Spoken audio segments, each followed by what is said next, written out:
did not matter. Set for our first fight. Gonzalez, Creed, here we go. Head kick for Aviv Gonzalez. Switch stance in the red gloves, blue gloves for the muscle-trained Travis Crane. Muscle Train wants to stay off of the ground with Aviv Gonzalez. That is not a good place for him to be.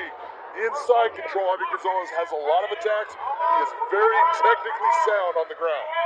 Father-son combination back at Bellator 209 in Tel Aviv. Aviv Gonzalez's professional debut. His father was on the main card. Second fight for 18-year-old Gonzalez, a submission wizard here tonight. He's moving on. That knee bar is there for him, Mike. Switching it over. Hey, put your weight on it, brother. Travis Brick, he's got to do something. He cannot sit there leaning back on that. He's got to create a crash of that space. Do not let Avi extend. If he allows him to extend, that leg lock is going to work. He's got a good heel hook right here. Looking to lock it down and finish it early. Working on it right here, right now against Travis Crane. Travis is not doing things that he should be doing to try to stop that, but he is getting out. And there's a toe hold being placed on right now. Everything is a matter of him being able to extend that, now turn that, take that toe and start turning it towards Travis's face. He's again switching up to another leg lock, controlling both legs. This is something he learned in New York with guys like John Danaher teaching him. Look at the leg position he has in these leg lock attempts. He just needs to be committed to that one. That is going to be a nasty leg lock if he continues on, but coming out on the top position Right to the mouth. So nice job defensively by Crane, but this could be it right here, right now. Gives him his back. Crane gave him his back, which is telling you he did not want to put up with getting hit there. That rear naked choke is being set in. Doing nothing to stop it. Grimacing is not good. It is all over! Aviv Gonzalez chokes out Travis Crane. Just like that. Let's take a look at it. Submission wizard, in the words of his father. He said he's way better than I am. You can look at this right now, Mike. Look at the takedown that he comes in with. Takes it right down. Gets positioned. You see Crane get back up, but he still has that clinch and that body lock around the waist. Swings that leg around for an outside trip. He keeps on going after these leg attempts, and the one thing he's going to have to do as he matures as a fighter, when you're going to commit to something, try to stay with it all the way through. And when you know it's not there, let go of it. Rear naked choke all the way to the finish. You see Crane just slowly going out. Beautiful finish for Aviv Gonzalez.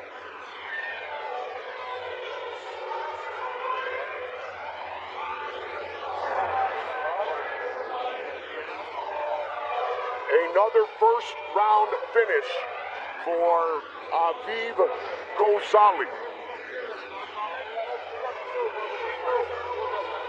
His father has been with Enzo Gracie training in his system for over 2 decades, and the 18-year-old will get his arm raised once again to make it official.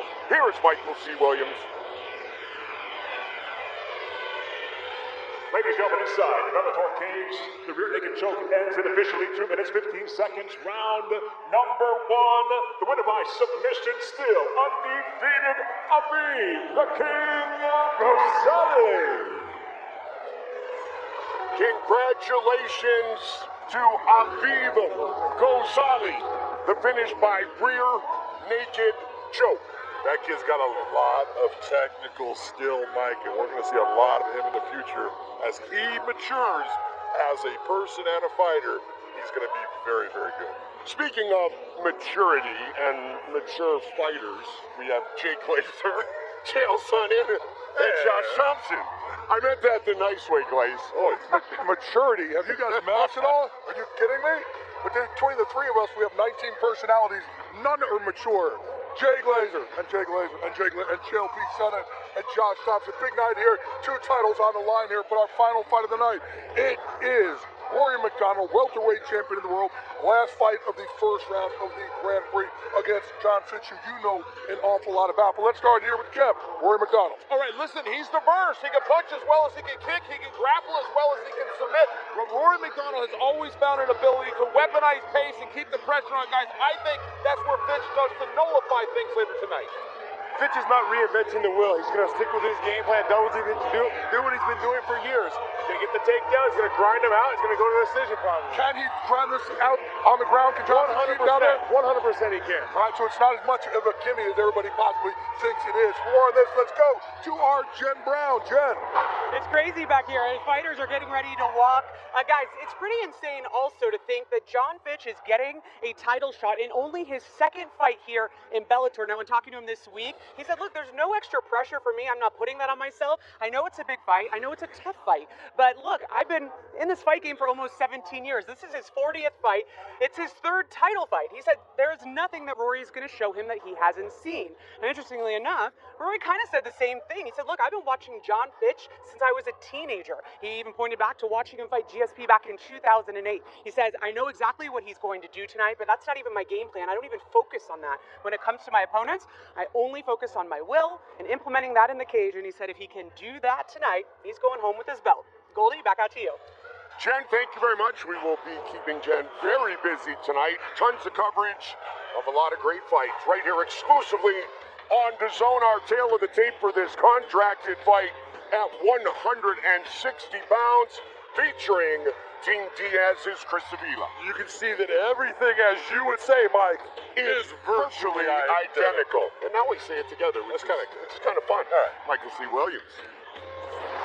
Ladies and gentlemen, tonight live on DAZN, the Bellator 220 prelims roll on with 3 5-minute rounds at a catch weight of 160 pounds. We introduce first the blue corner. At 5'11", weighing in 160 pounds even.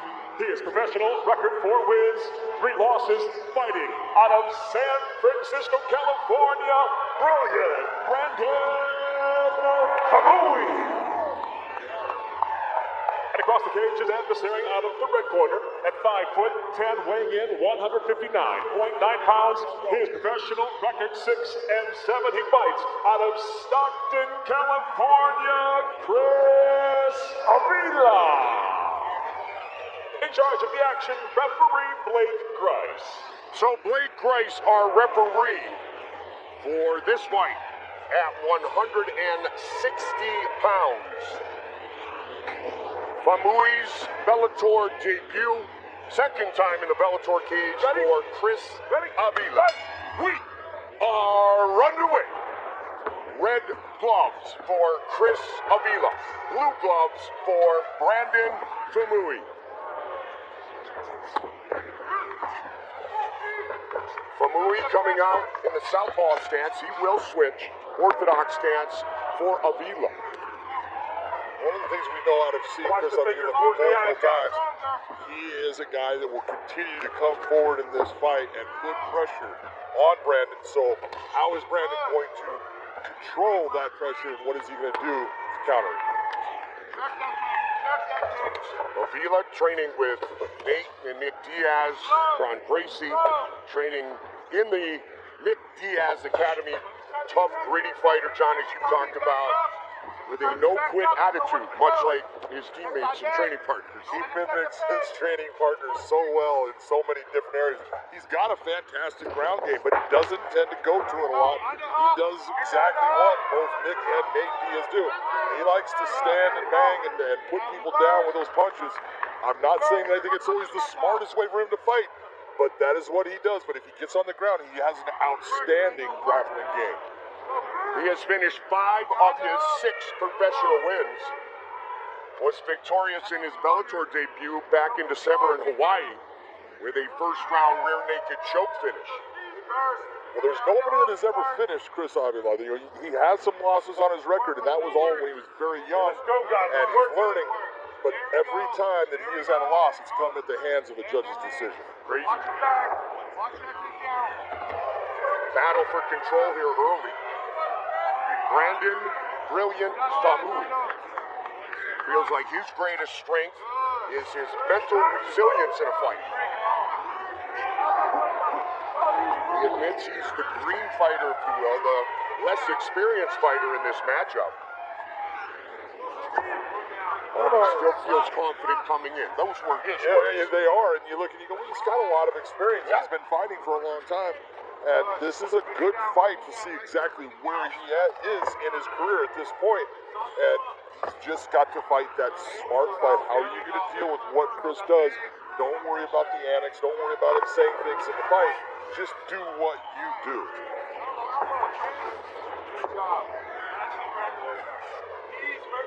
Right now, he's got the double underhooks. He's got him pretty high. He has the ability to try to bring Chris down, but I think he really wants to be in this, what we would call dirty boxing range, in this tight range with the knees coming up, just slowly and systematically breaking down Chris in his ability to use power and to use any speed.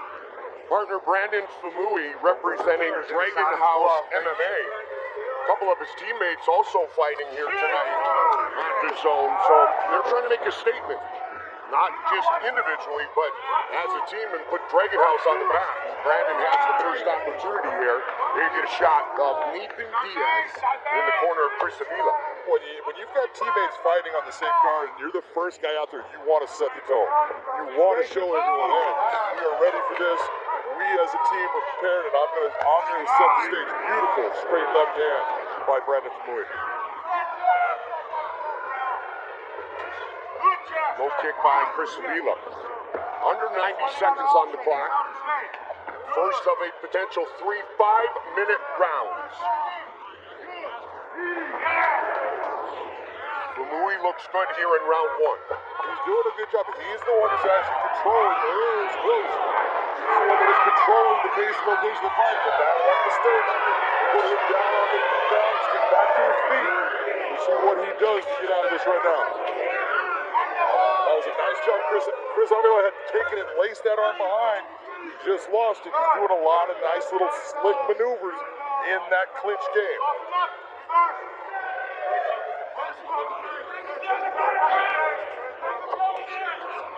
When asked by our own Corey Brady, anything else the fans should know, Chris Avila simply said, I'm from Stockton. And then he finished the sentence in a manner in which you would figure he would, but very, very simple and very clear. But I'm from Stockton, and let's just say I'll finish. Yeah, something like that. Yeah. We'll keep it PG. It ended with something about being up. Yes, it did. Good round 1.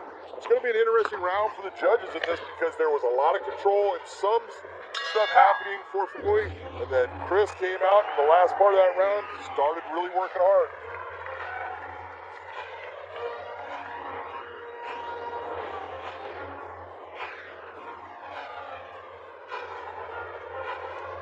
Hesitate on your punches. Stand in front of him. Let him go. Good job, Chris. Thank you. You're letting the punches off and get in this round. You want to make him feel like that. Get on his face and get him to work again.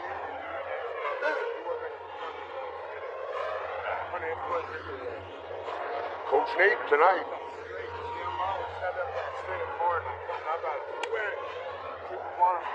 Right? That round can go either way. I need you to bring the second round. Let your hand go a little bit more. Okay?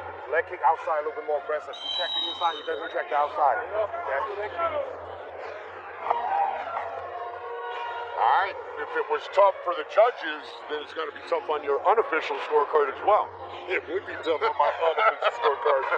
But overall, the slip and the fall down by Brandon caused some problems. But I still believe that Brandon landed the better shots in that round. I would have given Brandon that round. But his coaches are really smart in saying, hey, that was anybody's round. They're not telling him, oh, you won that round. It's anyone's round, and they're right because the judges could have gone the other way. Round 2, head kick.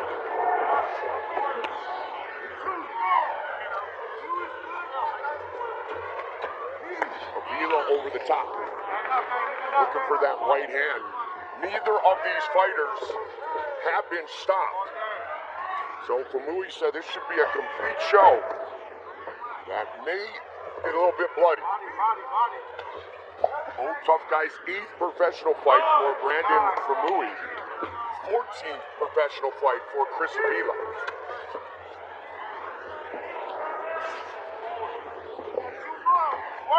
Brandon Familia, he's found the target with that left hand when he decides to throw that straight left hand. But one of the things that you're going to possibly see with Chris is starting to see the roll that Brandon is using to defend when he's throwing that right hand. And if he's going to be rolling his head off to his right, throw that right hand, bring that left hook right after it, it's going to find a place to land.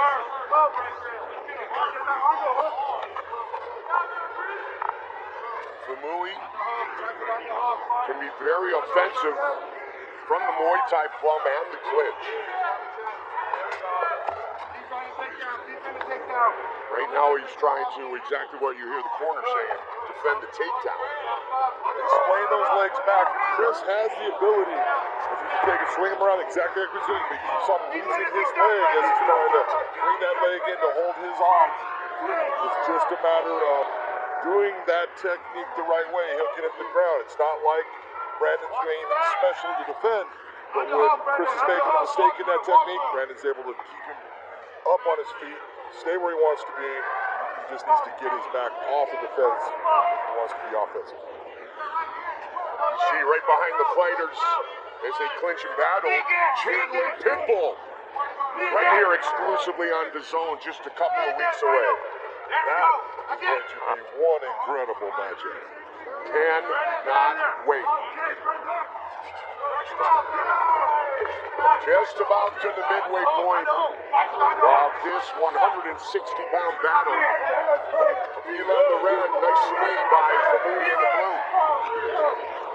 Avila looks like he's slowing down. It does look like he's got some kind of problem. He keeps on touching his upper lip, mouth area. I don't know what that's from. He's standing to land that good, but you never know. It could be just a slight thing that's going to cause you a problem in the fight.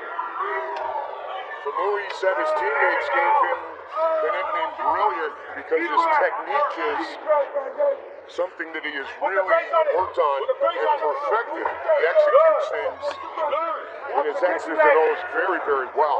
You saw that straight left earlier, which was textbook. Oh, it's beautiful. He keeps on switching his stance back and forth, southpaw, orthodox. He's a smooth fighter. It's just a matter of and I heard his coaches saying it in between rounds. He needs to start throwing and being a little bit more offensive. Yeah. Don't wait so long.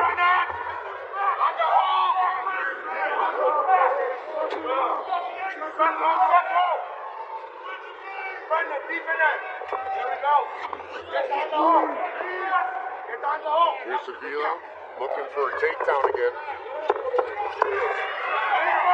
So close to having almost got his hands together on that double leg. Brandon was able to get his legs splayed out, broke that apart. That head positioning that you're seeing out of Chris, that's a big difference of why he's able to keep Brandon on the fence so much. He keeps on utilizing that head as that third arm, and that's giving Brandon problems. He's having a hard time dealing with Chris when Chris starts to use that head inside, push his chin over the side. You see him starting to dig to the body, just like his proteges with Nathan and Nick Diaz. He was taken to the body, and at the same time, partner, Brandon was getting that Muay Thai plum, and he delivered a knee that made Chris kind of change his position there, didn't he? 20 seconds. Round two. Settle in. Lots of great fights here on DAZN. Good pass by Brandon Famui to get himself off the fence. A little bit late in being that guy that's getting himself set. Down.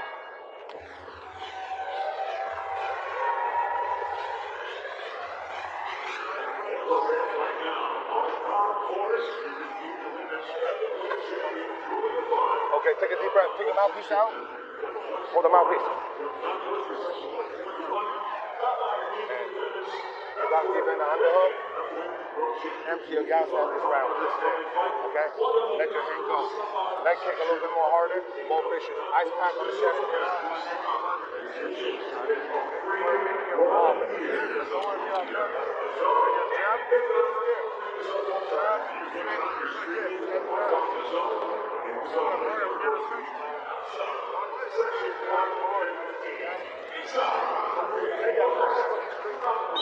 Make him miss.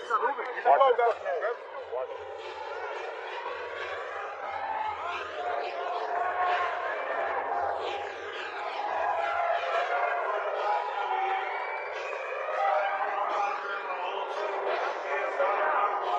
Ready, fight. Third and final round. Famui, the southpaw in the blue. Avila, red gloves. Representing Stockton, California. Your scorecard. Right now I have it even. I have Chris winning the second round, so it's 10-9 for Famui in the first, 10-9 for Chris Avila in the second. So whoever decides to put it all out, win this round, I think gets the fight. Chris Avila with Nate Diaz in his corner tonight. And Gilbert and Terry Melendez watching very closely. Of course, that's a big family. Scrap back, the Diaz brothers. So you know who Gilbert and Terry are pulling for in this one. I would think so. That was a nice right hand that Chris just landed just a little bit ago. You saw that Brandon actually switched stance off of it, which is telling you, I don't want to be open on that side. Let me try to close this off. I think that Brandon needs to start to just be more offensive, start to throw more shots, start to cause Chris just a little bit more trouble in getting into him like he is right here. That's what he's going to need to do if he wants to win this round or this fight. He's trying to turn up the pace. Big John, we heard in the corner of Famui, his trainer saying just empty it all out at this point. 5 minutes or bust. Absolutely. Look at, why are you going to leave it anything? By the end of this round, you should be spent. If you're happy and you're feeling good, you didn't do enough in there with what you had. Spend it. Don't keep it. Famui did make an interesting comment. He said as a fight goes deeper, he feels like his aggressiveness and his creativity increases. So let's keep an eye out for that. Third round, just over 3 minutes on the clock. Yeah, he does some really good things with his footwork. He gets himself in position to have angles, and then sometimes he just doesn't fire off of it. Right now, he got Chris Avila into the fence. Just lets him walk right back off. Avila throwing the big shots. Brandon throwing not as powerful, not throwing big wing shots, but he's landing. Let's go, Queen! Let's go, Queen! Good? Let's go, Queen! 2:35. Big John has it even, 1 round apiece. Nobody has taken over this third and final round yet. And Avila keeps on trying to throw that big, leaping right hand over and over. And what Brandon should do is time that. You see a guy using it, then he's using it again. Wait for it to come, and I'm going to have my response with a counter to make him pay for bringing that 3 times. A couple of solid kicks landed as Famui, John pointed out earlier, switching his stance very seamlessly throughout this fight. Under 2 minutes. Avila throwing a lot of power on his shots, trying to land the big one, but that can definitely drain your gas tank, Mike. I think he's starting to feel just a little bit of that. Famui does appear to be the fresher fighter.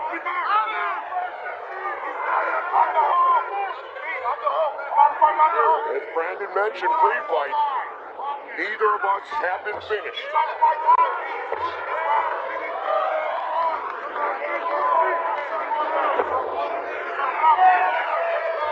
There's only one moment in this fight when Brandon ended up on the ground. That was basically off the kick.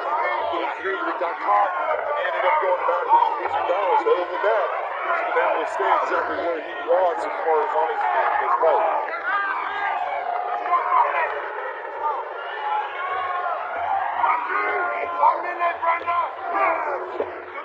Final minute. Superman punch. Followed up with a kick. Nice combination. Was a nice combination. Just coming back, throwing.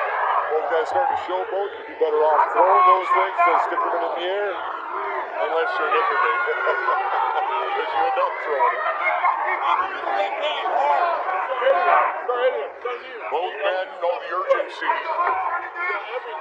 That's 30 seconds on the clock. With 33 seconds here, if I'm in Chris Avila's corner, I don't really worry so much about taking him down because there's really no time to work on the ground. open up, let me throw shots. If it's big knees in the clinch, great. Big elbows, try to land that big shot. Old school foot stomp works as well. Connected. Left hand connect. There's that flying knee. None of that landed. Nope. It goes the distance. Brandon Famui and Chris Avila.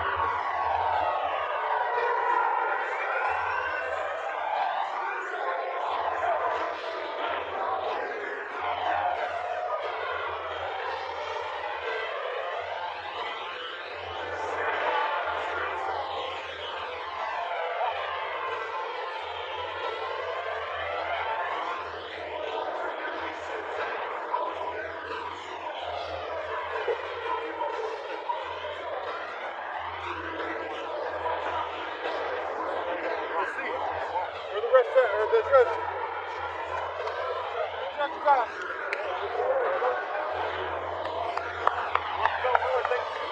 Shot.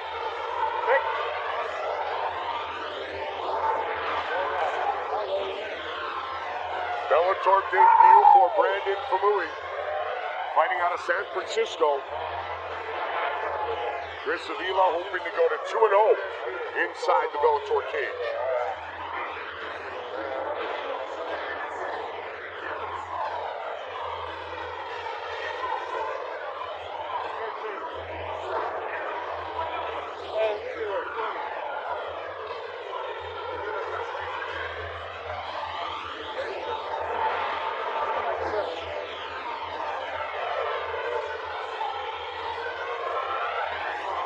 Tough one for the judges.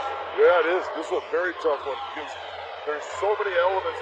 When you're judging, you're looking for some things. You're looking for the power shots. You're looking for the damage. There wasn't a lot of that damage. There was some power shots landed, but you're also looking at angles that you only get to see one angle. And a lot of times when that best shot lands, it can be when one of the judges or two of the judges don't see it based upon the positioning of the fighters, positioning of the referee. It is not an easy job, right?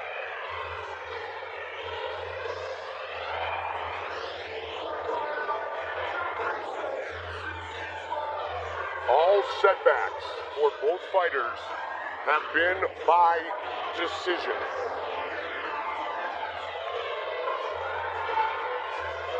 One of them a split decision for Brandon Famui. We were talking about this fight before, just the other day, and we said, you know what, I think this fight probably is going to go to a decision based upon, both guys are good fighters. Both guys have good elements. One having a little bit better stand-up, one having a little bit better ground, but who's going to be able to take that fight and keep it where they want it? Judges have rendered their decision. Here is Michael C. Williams. Ladies and gentlemen, having gone the distance, we'll go to your three judges. At cage side, your first judge, Wade Vieira, scores the fight 29-28. He sees it for Avila. Your second judge, Michael Gingona, scores the fight 30-27. He sees the fight for Famui.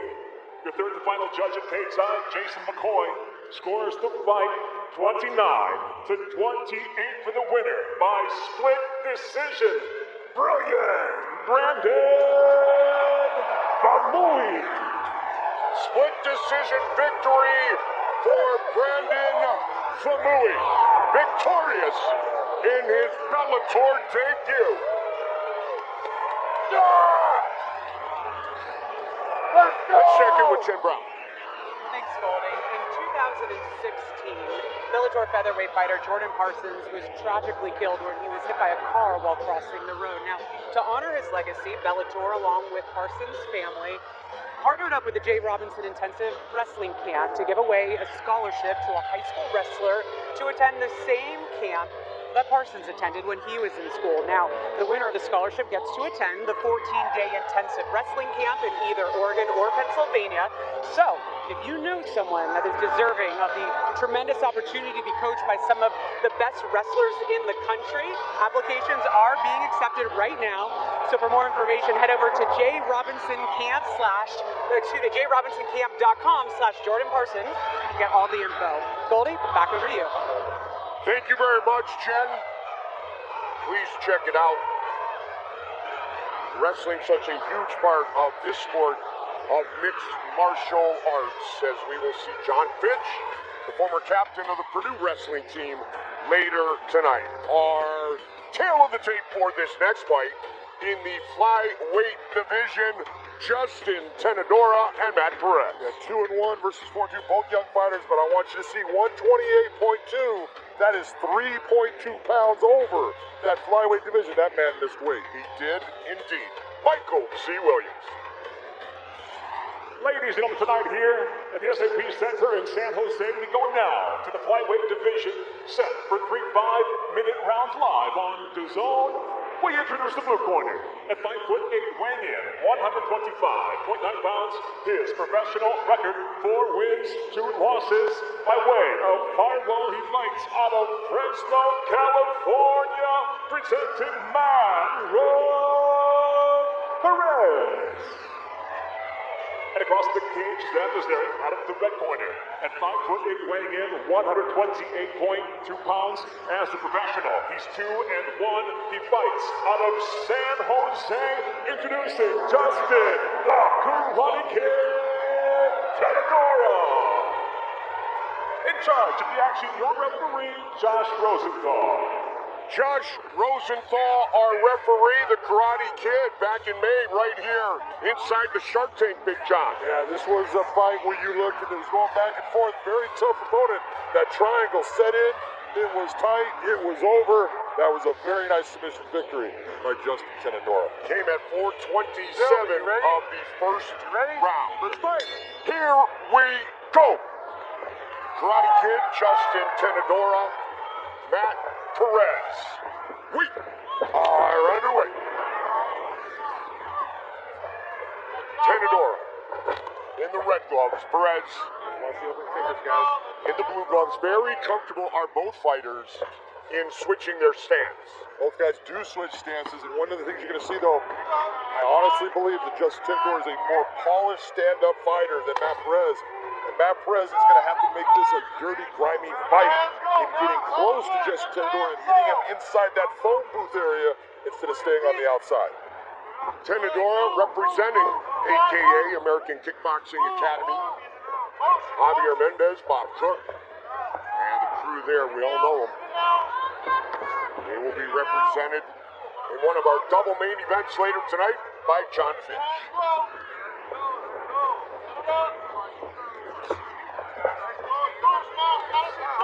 Big swing. And a good pace early. You go back to talking about AKA, you got to give that academy such credit because, AKA was, it's Javier Mendez's school, but it was really started, the guys who did it, look at all the fighters. Frank Shamrock was there, BJ Penn, Josh Thompson, and then you've got the Team Velasquez, DCs, Luke Rockhold, all of these guys coming out of that school, they have done their job. Adam Piccolotti on the main card later, spends a lot of time there as well. Bellator 220 tonight. 10 of these, 7 in the West. Welterweight champion Roy McDonald puts his belt on the line against John Fitch in the final fight of the opening round of the Welterweight World Grand Prix. Plus, Ray McFarland took the belt against Vita Ortega tonight exclusively on DAZN. Matt Perez was doing exactly what I said he had to do, getting in close, starting to use dirty boxing, roughing up Justin Tenedora, and then you saw Justin Tenedora step across, use a hard gauge to get him over and on top. Now he's trying to get the back of Matt Perez. Hand control, good! Hand control, great job! 230, great job! Just about to the midway point of round number 1. Quick punch connects from Tenedora. All 3 of his professional fights, John, have been right here inside the Bellator cage. Yeah, look at, he has been improving. Every fight you're watching him, he's getting better and better and controlling positions better because just like what you just saw him, he's in a position where he can, and you said, nice punch he landed.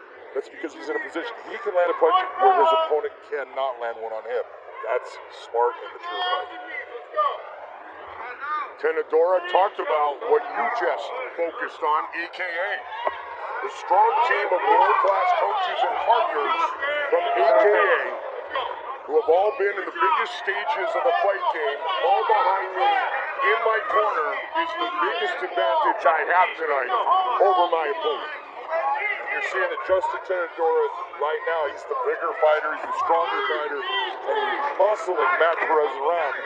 Beautiful job again, trying to go to that. Beautiful takedown with a hard cross. He's got his back, got his hooks in. He needs to settle back, settle down.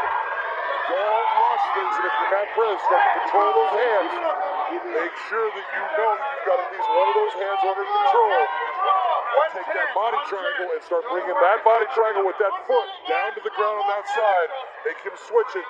So if he doesn't, you'll be able to turn inside with Nicely done. Yep, Tenadora keeps it on the good side. It is, that's the good side, exactly. It's got to be up. If you see it going to the ground, it will create a space that Matt Perez can kind of turn in. But with what Justin Tenadora is doing as far as controlling his arms and then getting him the shots, it's a hard thing to get all of that going at one time and understand exactly where you're at. A lot of energy being put out right now by Matt Perez and Justin. Matt Perez is trying to just get himself out. This is that swing inside. Now you're looking. Nice man on top. Nicely done by Matt Perez. 20 seconds in which to work. Watch the arm go. Well, he's going back to the triangle. It was not a triangle yet. This is how he won his last fight. He's out! And it's all over! Matt Perez knocks out Justin Tenadora! Wow! John, you've talked about it. Certain submissions leave you open for certain punches. And there were a lot of them that landed right there. Well, that's what when we talk about it. If we can go back to that triangle setup, you're going to see when we talk about a submission, we talk about position over the submission. Get position first. When you see the legs, Mike, there's a lot of space. That space allows Matt Perez to start hitting with power. If it was where the triangle was actually on and locked up the right way, it takes the space away. It takes his ability to punch in the same manner away from him. So it's all in what you're doing. If you're sitting there grabbing his head with both hands and your legs are just locked basically in a high guard, you're not in a position to hold that and have the ability to keep him from punching you, and that's exactly what happened. Opponent has plenty of space. He's postured up. There's no room for you to go when you're lying on your back. And when he's hitting you, your head is in a stationary place. Yep. There's nowhere for it to go, and you're just accepting the full trauma of every punch that lands. Nicely done, Matt Perez. 2-0 now as a Bellator professional. Second career win by knockout. That is definitely Matt Perez's biggest win. No question. Against the best opponent he's faced, the biggest win, you got to be impressed because he had some bad moments in the fight, but he kept working himself out of them. To make it official, Michael C. Williams. Ladies and gentlemen, inside the Bellator cage, it comes to an end officially. 4 minutes, 52 seconds. Round number 1, the winner by knockout, Matt Perez. Congratulations, Matt Perez finishes the fight in round number 1 with just 8 seconds on the clock. All right, let's check back in with Clays and the guys. Jake. All right, thanks, Goldie. Hey, later tonight here, you have Alima McFarland, who last time we saw her in Hawaii, really her coming out party. She became a rock star that day. She tries to defend her belt against Vida Ortega. When you have such a huge showing last time as Alima, is there a chance for a letdown tonight? The one thing I love about Alima, guys, is she always goes out there and she dances with the one that brought her. And I'm talking about wrestling. And yes, she's become very good with the submissions, but she's been saying things in the media this week that I'm starting to believe is more than just hype, Josh. She's saying, I'm going to go out there and I'm going to prove to everybody I can strike. I happen to think that might be a risky game plan. Extremely risky. And I think in a situation like this, we're coming off of, like Jay was saying, of the hangover of the big win. the feelings you had in that arena, the crowd, everyone walking out and singing. Honestly, I feel this is not something that she needs to take for granted. She just needs to go out there, get the job done, move on to the next one. If Vito Ortega, if she does try and stand with her, that's not a great game plan because this girl can bang. No, she can bang. She got power in both hands, and we've seen it a couple times with some big punches, big knockdowns. Now, the thing with her, though, is the conditioning. She came in underweight. She's always had a problem with weight. I like being in this stand-up. I think she's got good Western boxing, but the big question always remains, anytime in mixed martial arts, can you keep it in the realm where you want it? If Vita can stay standing up, particularly if she gets Alimale to play her game, could be a good night. Well, for Alimale submits her, she'll have the most submissions in Bellator history. Alimale McFarland is a rising star in this sport. She's a world champion. A lot more people are going to know a lot more about her in the very near future. With that, let's send it back cage side. Goldie McJohn.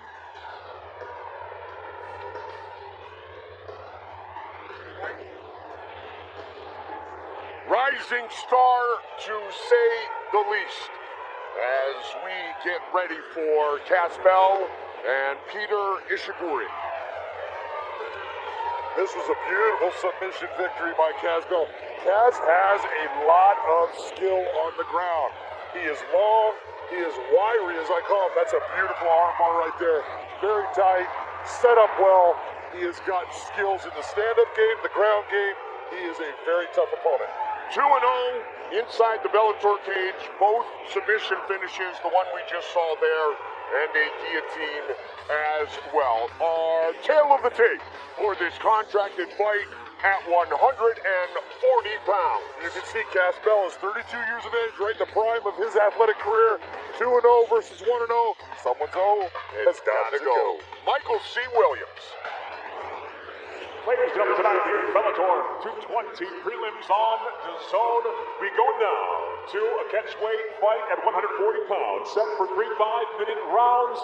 Introducing the blue corner at 5'6", weighing in 140 pounds even. His professional record 1-0, fighting out of Mission Vale, California, presenting Peter Wasabi Ishiguro. And across the cage, his adversary out of the red corner at 5'8", weighing in 139.8 pounds as a professional. 2 victories, no defeats, fighting out of Humboldt County, California, introducing Casbell. And when the bell rings, the referee in charge of the action, Jason Herzog. Jason Herzog, our referee, as we roll on. Here live and exclusively on DAZN. Ishiguro and Bell. Buddy, you ready? Buddy, you ready? Fight! Here we go. Wasabi, Peter Ishiguro. He's in the blue gloves. Red gloves for Casbell, the southpaw. Peter's going to have to try to get past the length of Casbell. You look at, this guy for a true bantamweight. They're fighting to the catchweight tonight, but a bantamweight, Casbell is very tall, very long, and very hard to get inside on. Both men talked about their wrestling being the base and their primary skill set. I'm a wrestler at heart. I take people down. That's where I'm the strongest. That's where I have my most fun, is what Peter Ishiguro said. He does have a good wrestling game. The one area, if you're looking at this fight, where if he's going to take this fight to the ground to be a good wrestler, he's got to make sure he's going to be in that top position, because the submission games of both fighters, Casbell definitely brings the advantage in that. Bell, not only a wrestler since 7th grade, but a wrestling coach for a decade. Nice kick. Good job, Peter. Get his hands on it, brings it down, keeps his hands clinched.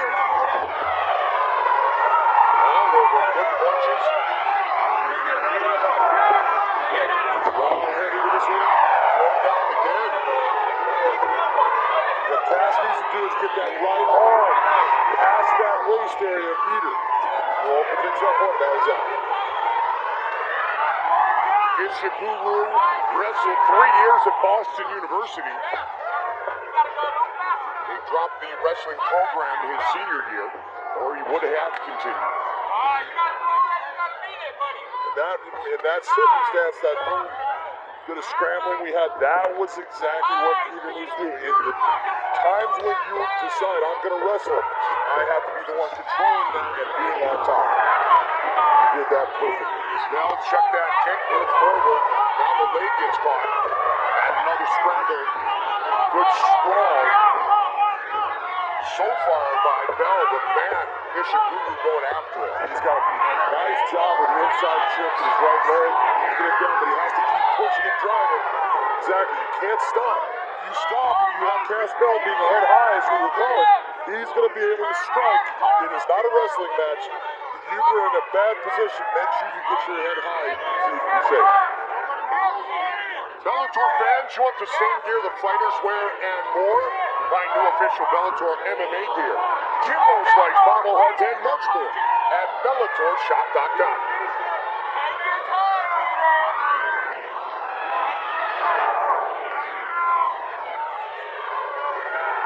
Caswell trying to utilize a butterfly hook instead of just closing down on that half guard of the leg. It's a smart decision by him because he knows he has a better grappling game submission-wise than Peter does. What he wants to do is if Peter decides to gain space and try to strike, he's going to utilize that butterfly hook to get himself out.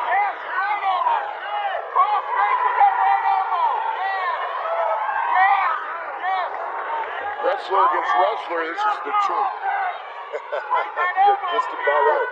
But the Turk is normally cast to be in a good position because if you're on your back, you get good. Nice job by Cass Bell to reverse that. And this is the problem right now. We'll see what Peter does to get himself out. Can he scramble his way out of these positions? But if he is on his back, it is not a good place for him to be. Good job. That's what I'm talking about. Scramble, got himself back to his feet. You are the one. If you're going to be in those grappling situations, you've got to be the one controlling that location and position of the fight.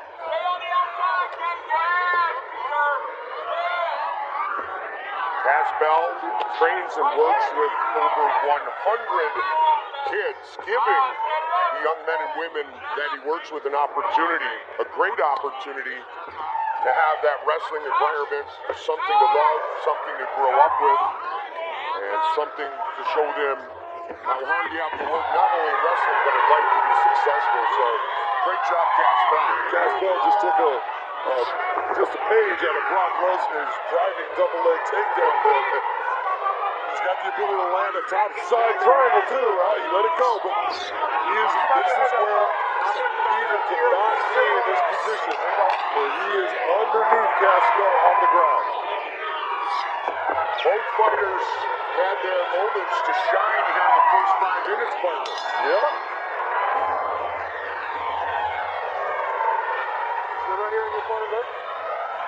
Now started a bit slow, but he finished really fast. Mean green, man. Got green hair like that. Relax.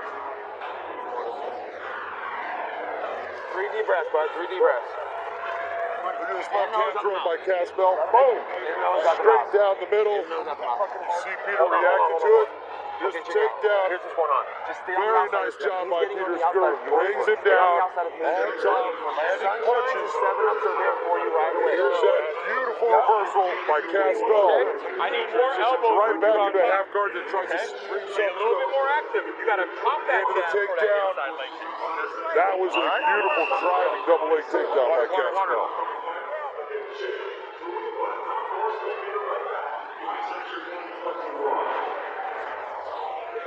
So Cass Bell and Peter Wasabi Ishiguro set for round number 2. Bell 2-0 inside the Bellator cage, Big John, with 2 finishes in the second round. Yes. And he said, I'll knock him out in the first or submit him in the second. We shall see. Well, the first one didn't come to fruition, so it was, kind of why I brought it up. Kind of why I brought it up.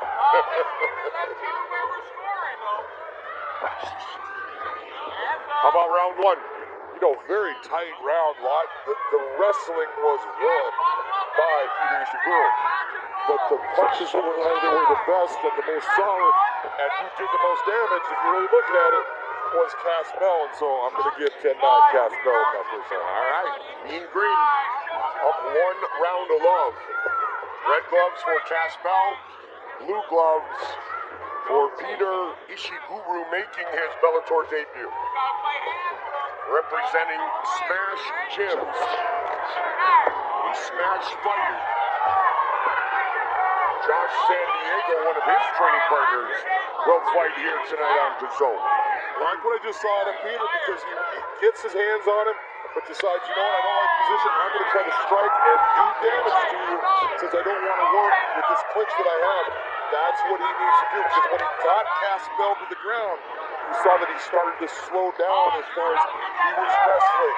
He wasn't fighting, and you got to open up if you're going to be the guy on top. Open up with your strides, or open up with your ability to go to a position to try to land that submission.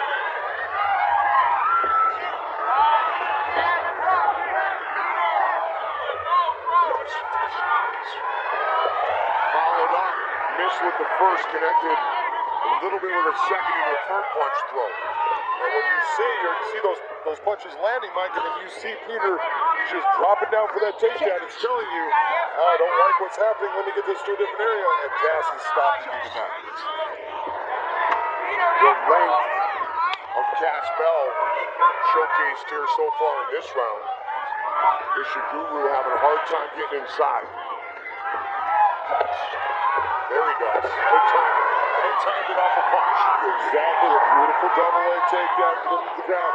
Now let's see what he does when he's down here, because this is where, if he's on top, you've got to start creating situations that are going to allow you to score points. John, when you were talking about Peter Ishiguro to me, you said he's got a grinding style, and he is heavy with his top pressure if he can keep it, but once again he cannot. And that's the whole thing. Oh, big knee. This could be it. It is all over. Cass Bell, 3-0. Inside the Bellator cage, 3 finishes in round number 2. That's what happens when you're a wrestler. You decide, I'm going to drop levels, drop my head down. Cass Bell timed that knee beautifully. It landed flush. See Cass Bell going, you see that change. Look at him go down, and the knee comes straight up into Peter Ishiguro. He never saw the knee coming. He's getting hit, decides I'm going to change levels, drops his head. Cass Bell times it perfectly. Those shots at the end weren't even needed. He was done. What a beautifully timed left knee by Cass Bell. It hit Peter Ishiguro flush. That left hand ends up landing right hand, left hand. It's all over. A beautifully timed knee by Cass Bell. Partner, maybe what he meant is I will submit him in the first round or knock him out in the second. Exactly what it was. That's what he meant. From now on, Cass Bell is Mean Green. There you go. Gotta give a shout out to Bellator MMA News. Always being loyal fans. Thank you guys. Thank you, Cass Bell. Great performance right here on DAZN. But it was that constant pressure he was putting on Ishiguro that made him look for that takedown a little desperately, and boom, knee, finish, arm raised after Michael C. Williams makes it official. Ladies and gentlemen, inside the Bellator cage, it comes to an end, 2 minutes, 59 seconds. Round number 2, the winner by knockout, Cass Bell. Cass Bell, 259 of round number 2 by knockout. I gotta thank you for everybody for the support. I love all you guys. Couldn't do it without you guys. Thank you. Later on tonight, 10 in the East, 7 in the West, our main card. Right here exclusively on DAZN, not 1 but 2 titles are on the line. Rory McDonald, John Fitch, Alimale McFarland, and Peter Ortega. Man, what a lineup of fights. You got an ex-light heavyweight title fight. You got Benson Henderson against Piccolotti. But the fight that I think is going to be fight of the night is Alimale McFarland against Peter Ortega. That is going to be a battle because Ortega is going to come forward, and we'll see how Alimale handles that pressure. Take your Dramamine now for Gaston Bolanos, a battle of champions and a rematch with Phil Davis and Liam McGeary. Young Adam Piccolotti fights one of his mentors and idols in Benson Henderson, who's with Arjen Brown. All right, Benson, in meetings this week, you said that you felt like you owed Bellator and the fans. You said that you don't feel like you've performed at the level that you expect. So what do you need to do tonight in your mind to make that right? I just need to go out there and do my best to have a great performance.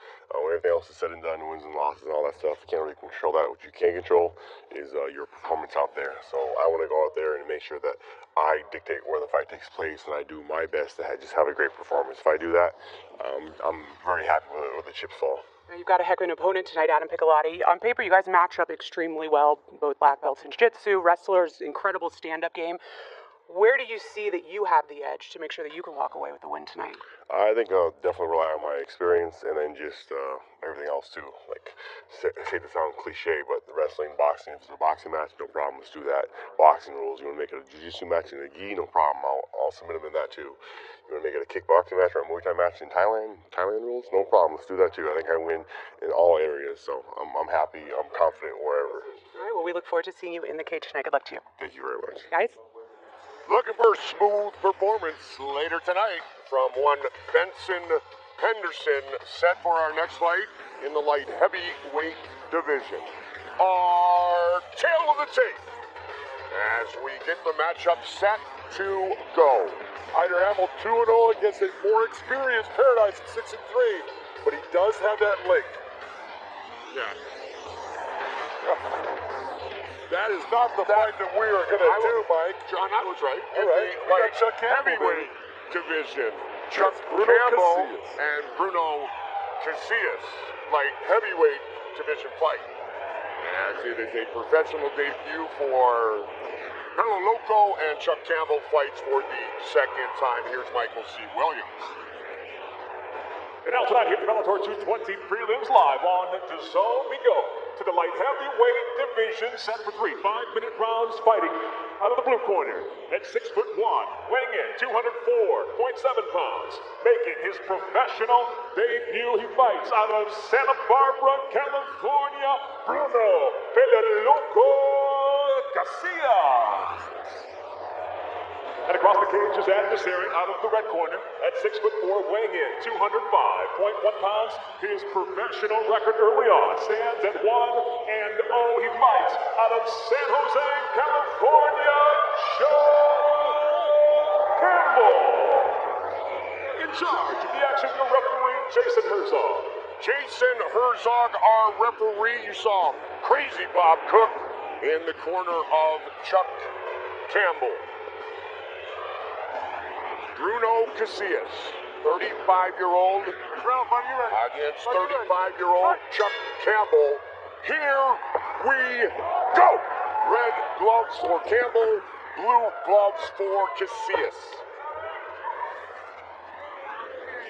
His nickname means crazy hair in Spanish, Pelo Loco. I've watched a lot of training and the fights of Chuck Campbell, and this is a guy that's been training with guys like Daniel Cormier, sparring a lot with Cain Velasquez.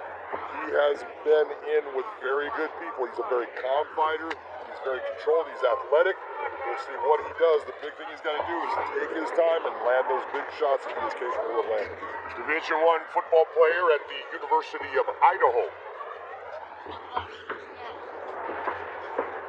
Born in Chicago, fighting out of AKA down the road right here in beautiful San Jose. You can see right now, Bruno's having just a little bit of trouble with the length of Chuck Campbell, and that's a normal thing, man. When you got a guy that is 6'4" and has the length that Chuck Campbell has, you have to try to figure out where is it that I can get myself inside. How do I slide my feet? How do I move so I can get in and touch this guy? That's right, overhead. Bruno Casillas trying to take his chances. He's not backing off at all. He's looking, and he is just looking for that opportunity to throw that big right hand. Gonna set it up, trying to with a kick there. Some level changes would help as well, huh, partner? Yeah, especially when you get, look, one of the things when you get a guy that's really tall and long and everything, and he's got these advantages over you that are just physical advantages. This is an amazing thing called just like that. Hit is all over. Wow. Vicious knee. Knocks out Bruno Casillas. I was just talking about there's this great thing called the ground. It takes away people's power. That's two in a row, though. Oh, yeah, watch this knee come up. Brings the head down. Boom! Beautiful. You see he goes out right. He's out, falling down. Big right knee by Chuck Campbell. Plumps the head. Boom! You see it smack. That fight is over from that moment. Pull the head down. Watch this in real speed, Mike. When he gets a hold of it, boom! That's why knees are so heavy, and you try to tell people, look at when you're talking about knocking people out, it's kinetic energy. It's that mass and velocity, and the knee is a very heavy weapon. The leg is strong, and when it's thrown with bad intentions and it lands, it puts people to sleep. Especially when the Muay Thai plum is locked in and you're pulling the head down, you're throwing the knee up, and we see the result. Two crashing trains. Which was unfortunate tonight for Bruno Casillas. Chuck Campbell with his first career knockout.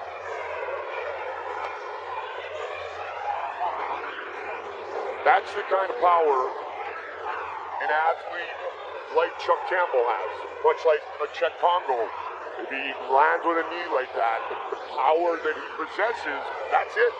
It's over just like that. Absolutely. I mean, there's just guys that have athletic ability. Chuck Campbell's one of those guys. Chet Congo, another one of those guys. And you've got to put the fight into places where they cannot use that leverage, strength, and speed that they have, and that's not an easy thing to do. It's easy to say, not an easy thing to do. Michael C. Williams will give us the particulars. Ladies and gentlemen, the knee ends it officially. 1 minute, 45 seconds into round number 1. The winner by knockout, still undefeated, Chuck Campbell. You said Casillas was having a tough time getting inside. Unfortunately, the first time he did and got clinched was the last thing he remembers from the fight. So Chuck Campbell representing AKA very well our friend Josh Thompson as we get it back to Jay Glazer, Chael's son, and our buddy Josh. All right, thank you there, Goldie. Hey, we have the final fight of the first round of the welterweight Grand Prix tonight. Whoever wins this welterweight Grand Prix, by the way, pockets an extra $1 million thanks to Josh Thompson over here. No, actually 50 Cent, not Josh. He's not that rich. Rory McDonald, guys, he tried to win the middleweight title as well. He's the welterweight king going against John Fitz, but this guy has been through some wars in the past. What he needs to do tonight to really come off that loss that he had to Gegard Mousasi. Well, and Jay, you bring up that loss to Gegard. Guys, I feel as though there's an unfair narrative going around about Rory, that he's a little bit inconsistent. Josh, that is just not what I have seen over a body work of his career. I will agree against Gegard Mousasi. Rory did not bring his best skills, but that's also something I, as an athlete who've been through that, I don't think that's a mistake he's going to make twice. Even if he brought his best skills that night, there was no saying that he was for sure going to walk out with a win. I mean, we're talking about Gegard Mousasi, who's somebody who's just tough, no matter what you do. But back to Rory. The deal with Rory, though, is he just needs to keep the distance. If he keeps the distance, frustrates John, I think he has a very successful night. Look, here's a guy who went through a war with Douglas Lemmy. He pushed Kyron Woodley and really wore him out as well. He has as many skill sets in his sport as any fighter out there, Joe. Well, and plus, he's always changing. Don't forget about this. I mean, the Imanari roll. Guys, I didn't even know how to pronounce Imanari roll. I saw Rory McDonald hitting this against Stephen Thompson once, twice, 3 times, getting close to submission. The guy is tough, but the guy is also learning and he's innovative. And anytime, Josh, you study an opponent, but you know he's going to bring a different skill set, there's something intimidating about that yet unknown. All the things that Rory McDonald needs to do to John Fitch, these are things that he hasn't seen, because the only thing John's going to do to him is just John's going to stick to the same game plan over and over and over. Nothing's going to stop John from getting that takedown. What we saw with Lima, John's not going to bring any of that to the table. It's a different game. So all he needs to focus on is keeping that distance. That is our final fight of the evening. Again, it is for the welterweight championship of the world and to move on in the welterweight Grand Prix. Goldie, good John, take it back, boys. Blaze, thank you very much. Cannot wait for that. Don't forget, main card 10 in the East, 7 in the West, right here, exclusively on the Zone. Now we are set for this featherweight matchup, and the reach advantage will go to Hyder Emil. I wanted to talk about this fight so bad, I started talking about it before. But that 71-inch reach, he is a stand-up fighter. He wants to use that against Paradise Barbosa. So nice, we will do it twice, and yes, Samuel represents El Nino Training Center, so Gilbert Melendez will be watching closely. Michael C. Williams. From the SAP Center here in San Jose, live on the Zone. We go now to the featherweight division set for 3 5-minute rounds. Introducing the blue corner at 5'6", weighing in 144.2 pounds. His professional record: 6 wins, 3 losses. Fighting out of San Francisco, presenting Paradise, the Problem Barbosa. And across the cage, his adversary out of the red corner at 5'8", weighing in 145.4 pounds. As a professional early on, he's undefeated at 2-0, fighting out of San Rafael, California, Hyder, the Hurricane Emil. And the referee in charge of the action, Jason McCoy. Joel Thornton, our referee.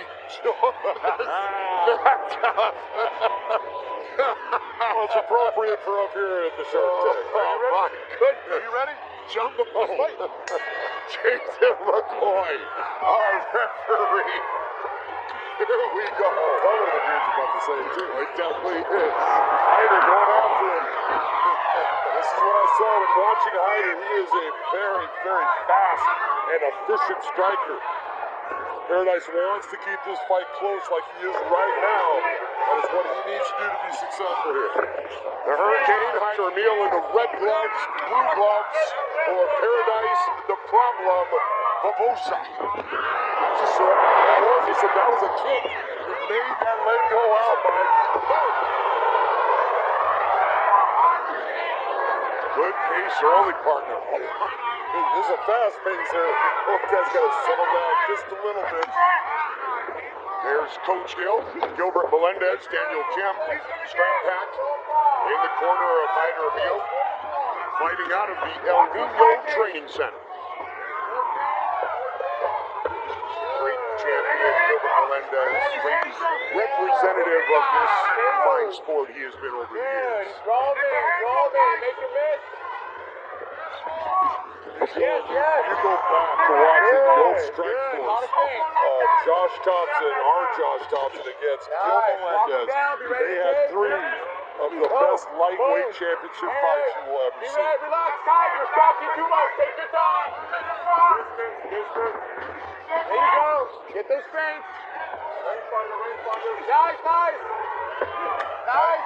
Hyder Emil right now doing a very good job of controlling exactly where he wants to be. Good foot movement. Keeping Paradise all of them in a situation with Paradise right now getting close to him. But up until this moment, he's been able to utilize that footwork to get himself exactly where he wants to be. Both men applying some pressure, switch stance. Nicely done. Very nice. Tangled, tripped, full guard down. Big elbows. Heavy elbows. Hyder Emil doing a beautiful job getting the back. Those elbows open things up, Big John. Well, when you get an elbow that lands in the middle of your forehead, it changes your attitude. He is in trouble here, Mike. That rear naked choke is on. He's trying to pull that arm. It's not there. It's all over. Hyder Emil, rear naked choke. 2-0 now. Here Bellator. What an impressive performance by Hyder Emil. He dominated every element of that fight. And a beautiful ending that was set up by those elbows that we were talking about when he got on top. Those elbows adjusted what Paradise wanted to be part of, made him turn, takes the back. Beautiful rear naked choke for the win. AC Gilbert. Hyder Emil. Shout it. Want this? Want your shirt? Want your shirt, baby? Let's get this one. Fucking way to go, bro. And John is as a ref, like that's obvious. Jason McCoy was doing a good job of changing his position to keep an eye on the fighter too. Oh, he was seeing exactly what he needed to see. It got to that point where, look at that choke when he was reaching for the arm, trying to pull the arm, and then all of a sudden it wasn't there, and he wasn't trying anymore. You get that, it's going to be over because no one can sit there and just hold a choke on you, and you're not going to go out. It's not air, it's blood. As a referee, like you did like 3 fights or something. My apologies. Just a couple. About that heat ref, 4 or 5 a night, halfway around the world. That was a hurricane performance, to say the least. Here's Michael C. Williams to make it official. Ladies and gentlemen, tap comes by way of a rear naked choke officially. 2 minutes, 34 seconds into round number 1. The winner by submission still undefeated, the Hurricane, Hyder Emil. First career win by submission. He has now finished all 3 of his professional victories. This one comes in round number 1. For Hyder, Hurricane Emil, and Terry Gilbert and Daniel Kim enjoying the moment with the Hurricane. Back up to Jay and the guys. Thanks, Colby. And hey, folks, if you are fight fans, what a great night of prelims so far we have for you. Later on tonight, though, it'll be capped off by the welterweight championship of the world. We talked about Rory McDonald, our champ. Before this fight, John Fitch, he's the challenger. Last fight in the first round of the welterweight Grand Prix. And John Fitch is coming upon 17 years in his fight career, pro fight career. But he's the type of guy that wants to make it nasty, ugly, and obviously take it right to the ground. Chill. It seems, guys, that the pundits and the fans and even the fellow fighters sometimes tend to give points, if you will, to guys that are dynamic, guys that make you guess, that do these video game type moves, Josh. And as much as I do love that, there's still something to be said in this sport for the blue-collar guy that's going to get in your face, that's going to push hard, that wants to take you down, that will tell you ahead of time, much like the great Babe Ruth did, where he's going to put his shot and come out there and do it. Can we talk about those guys? Hold on. What is it? Did you just compare John Fitch to Babe Ruth? I absolutely did. For you. Excuse me, I don't think so. John Fitch has fought for world championships in the UFC, in the International Fight League, and now he's fighting for a world championship in just a matter of hours. I do stand by the comparison of the greats, and I think that John Fitch tells you his game plan and has shown a track record of going out there and implementing it anyway. Yes, he does. And how much does it frustrate you that they give points to the people that do all the flying dynamic stuff? How much does it really bother you? But look, to be honest, like I said, he's going to take the center of the cage. He's just going to walk Rory down. And every time Rory tries to slide and get out of position, he's just going to keep pushing him. He's going to push him to the fence, get the takedown, and get the win if he can do that. All right, thanks. Hey, Goldie, back to you. I'm going to get a jail psychiatrist on the phone right now. Hold on a sec. I got to hang up with him. Yeah, our Glazer's going to call you in a second. He's got questions about jail. All right, thanks. All right, see you, Doc. Thank you. Take care. Next up at 140 pounds are tail of the tape, Lil Beast and the zookeeper, Josh San Diego, looking for his 9th pro win. His opponent, Big John, 10 years younger. 10 years younger and a very skilled fighter. That is the man that has the win over one of our main event fighters in Gaston Bellator. All right, let's find out what happens here. And now, Michael C. Williams with the introductions. Ladies and gentlemen, tonight here at the SAP Center will go to 3 5-minute rounds at 140 pounds. Introducing first the blue corner at 5'8", weighing in 139.8 pounds. His professional record, 5 victories, just 1 defeat. From Vallejo, California, Brandon Little Beast LaRocco. And across the cage, his adversary out of the red corner at 5'10", weighing in 140 pounds even. As a professional, he brings 8 victories, 4 defeats, fighting out of Milpitas, California, Josh the Zookeeper San Diego. In charge of the action, referee Ed Galantis. Ed Galantis, our referee for this contracted matchup at 140 pounds. LaRocco and San Diego. You ready? Fight! Here we go. Little Beast, Brandon LaRocco in the blue gloves, red gloves for the Zookeeper, Josh San Diego. San Diego fighting for the 5th time here inside the Bellator cage, 4th time right here inside the Shark Tank. San Diego southpaw, but comfortable switching his stance. LaRocco, he is the orthodox fighter, but will also switch quite frequently.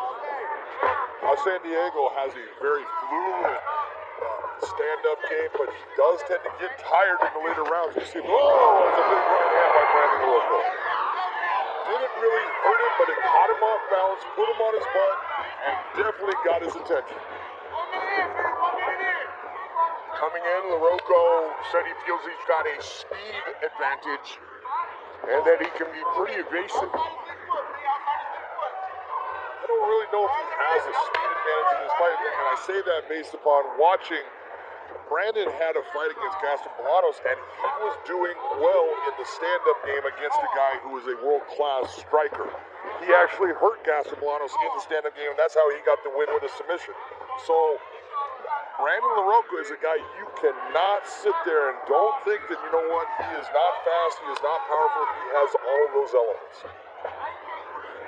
Both men talked about this being an exciting striking matchup that could end abruptly. It's on the feet thus far, 90+ seconds in. Well, right now, everything that you've seen, they're both going after different techniques, but the only things that are landing right now for Josh San Diego, for the most part, are those leg kicks. He has landed one left hand, but the leg kicks are what he's being able to land right now. He's got to close that distance just a little bit more. San Diego said his nickname, the Zookeeper, is that I like how the Zookeeper controls and tames all of the animals in the cage. All right. Hey, why are they animals? Well, he is speaking of the Zookeeper. Okay, got it. Yeah. More of a Kevin James type thing. Both men showing a little bit of that side stance once in a while. Body background in Brandon's book of tricks. And you'll watch it in the footwork of Josh San Diego. He likes to slide in and land things, and then he comes right back, utilizing the same footwork, and will utilize a spinning attack, usually a spinning back kick that he's very fast with. Marriage.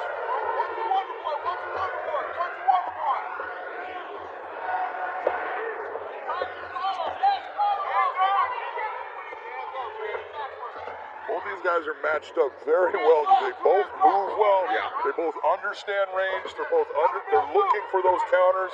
They're opening up sometimes with some kind of flashy stuff that Chael doesn't like. We just found that out.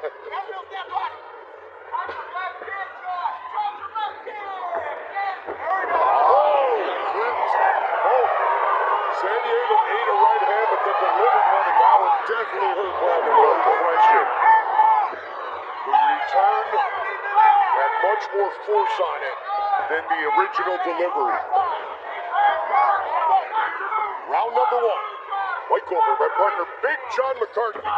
Great to be here tonight exclusively on DAZN. Jay Glazer, Chael Sonnen, Josh Thompson, Jen Brown. Big night of fights here inside the Shark Tank. Don't forget, 100+ fight nights a year for less than $100. Download the DAZN app now or sign up at DAZN.com. Just a lot of really good technical fighting by both guys. Josh, in that, has him up against the cage. He's looking for opportunities, and Brandon is shutting those down, and Josh is not sitting there wasting any type of energy or effort, saying, you know what, I was doing good on the outside. I'm going to go back to that. And here he is standing on the outside again, trying to land that same exact shot. 30 seconds.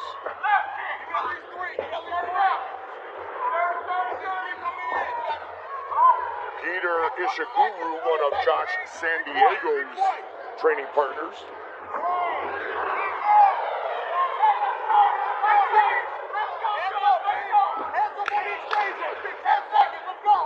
Final seconds of the round.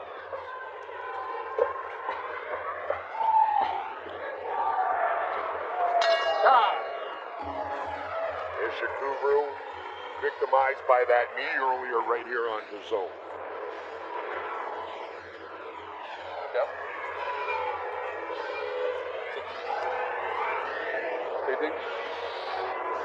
Here's that right hand, and that was, when I say off balance, you can see that Josh was going up on one leg at the time of it. He's up on one leg, the shot hits, and this is the right hand. That hurts Brandon LaRocco. You can see that his leg gets taken out from him. Josh San Diego goes after him.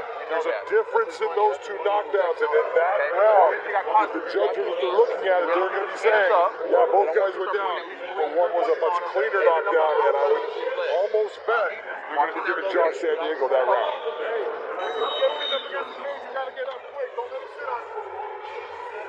Stay there. Show me your mouthpiece. Stay there.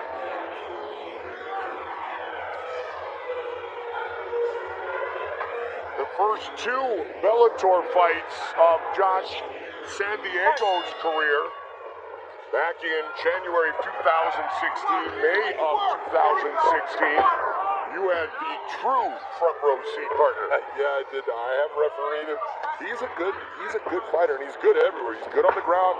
He's good in the stand-up. He is what we say is a guy that transitions very well from the stand-up to the ground and then back right up. Good pace to this 140-pound matchup as we roll on right here. And that is a consideration. It's one of the things that I'm looking at as you're saying that, Mike. It's the one thing that I have seen out of Josh is I have seen him start to tail off. In the later half of the second round, he has gotten tired in previous fights. Not that he always does, but I think it's possibly due to those weight cuts, and we'll see how he is feeling in this second round towards the end if it gets there. 3 of Josh's last 6 fights have been inside the Bellator cage. Last 3 have been right here in San Jose. Of course, John talked right at the top of the fight about Brandon LaRocco's win back in September 2017, right here in this building over Gaston Bolanos, who will start things off on the main card later. 10 in the East, 7 in the West. Keep it here all night on the zone.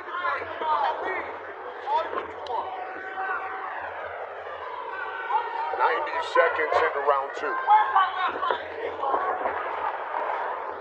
A lot of feints going on. Both guys trying to look for openings that they can exploit as they sit there and bob back and forth. Good footwork by both fighters. This is a very technical matchup. Both guys are just looking for that one shot, just like you saw happen in the first round. It could happen at any moment. Nice elbow. Very nice. You see, that's a transitional MMA that we're talking about. He knows he's breaking off, but holds that head, brings the elbow. That is what a true veteran does. Looking for a takedown here. Looking hard. Midway point of this fight.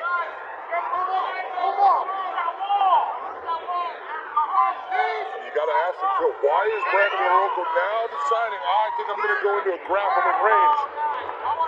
This is what happens. You get hit by that elbow. You sit here and it's like, all it takes is one, and you adjust your attitude and say, I don't like that. I got to do something different.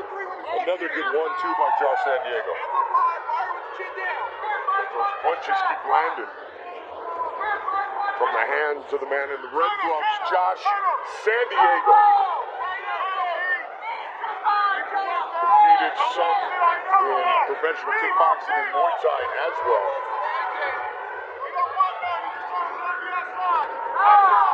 Right now, Brandon LaRocco, he's throwing some good stuff. It's just everything is just a little bit off. Right now, Josh San Diego's the guy that he's got that comfort zone of distance. He's seeing things. He's feeling that timing. Nice left hand straight down the pipe.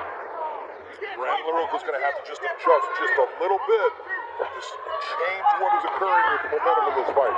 San Diego really taking over here in round number 2.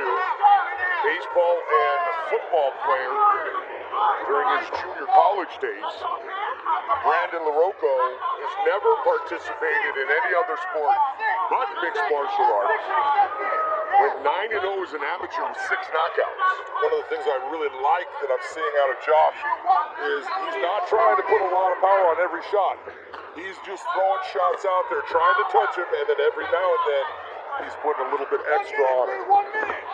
Changing that pace. Yep, it's like a good baseball pitcher. Well, you throw a fastball all the time, first off, it takes a lot out of you. And guys will get your timing, but if you throw those change-ups in there, guys can't get that timing, and it becomes very difficult to figure out exactly where this guy's going to be and how he's throwing it.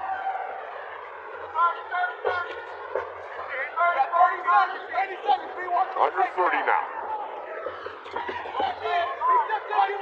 That right there was the two-hand push, and it's not part of anything. And sometimes you do that. Sometimes you'll see an opening, and then all of a sudden it's gone. It's like, I think I'm just going to stop here. And that's what Josh is doing.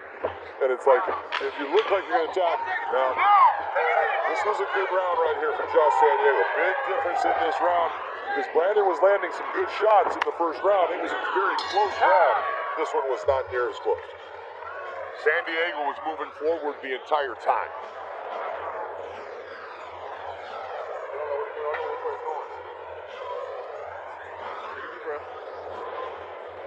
So adjustment time in the blue corner. There does need to be an adjustment. He's got to figure out when he needs to slide himself in and throw those shots and time Josh San Diego. So when Josh is thinking he's got opportunities coming forward, now Brandon's closing that distance. Boom, hitting him with shots, and there's going to be power.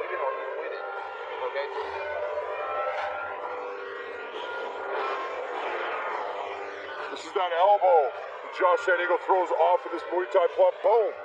And just that elbow, that can rattle your cage. Look at the left hand, comes straight down the pipe there, and you see Brandon backing off fast, but he's backing off in a straight line, which is easy for Josh to follow. He's got to start to circle out and use lateral movement. Right. Set for the third and final round. Josh San Diego in the red gloves. Brandon LaRocco in the blue gloves. San Diego definitely up on your scorecard. He is up on my scorecard, and he's fighting very smart. He's the one that's controlling the pace and the position of the fight, and that's why he's still looking fast and strong in this third round.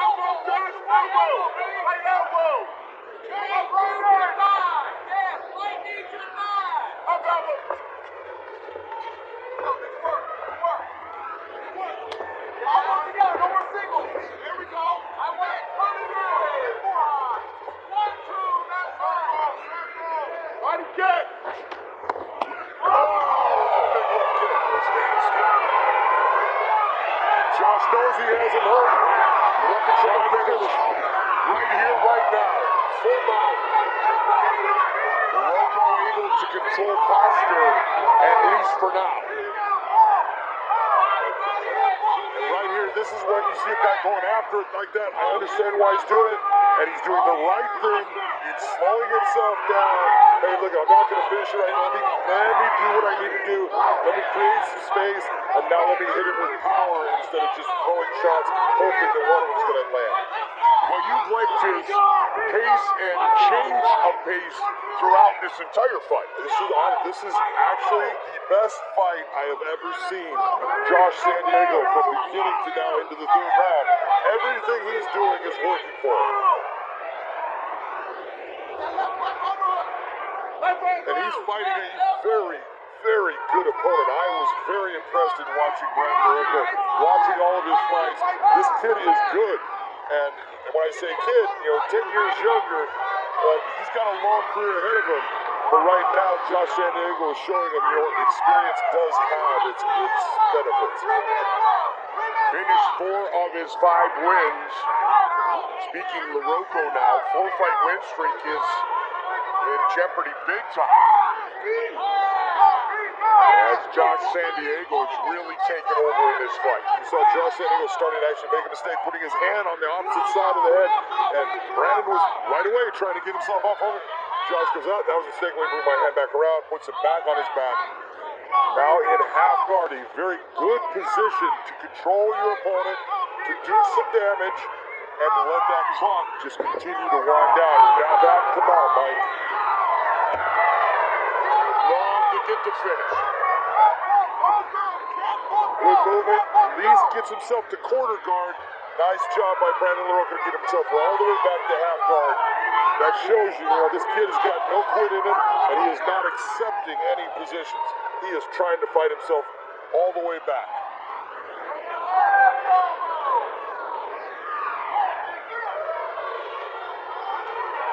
It's been a while since Josh San Diego has earned a finish. Dating back to May of 2015.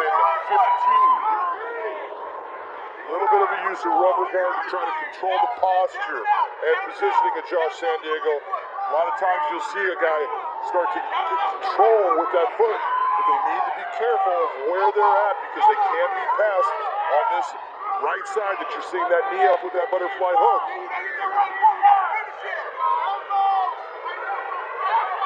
And that's exactly what Josh does all the way to half guard. Now having that rubber guard, it's not the same. 1 minute on the clock. As we work our way to the main card, 10 in the East, 7 in the West. Impressed with Brandon LaRocco not closing the guard, trying to be offensive while he's on his back. I'm really impressed with the fact he's giving no quarter in this. I'm not going to give you anything. I am here to fight all the way to the end. 30 seconds, B. 30 seconds. Gotta watch the uptick. 30 seconds. Got engaged. Under 30 now.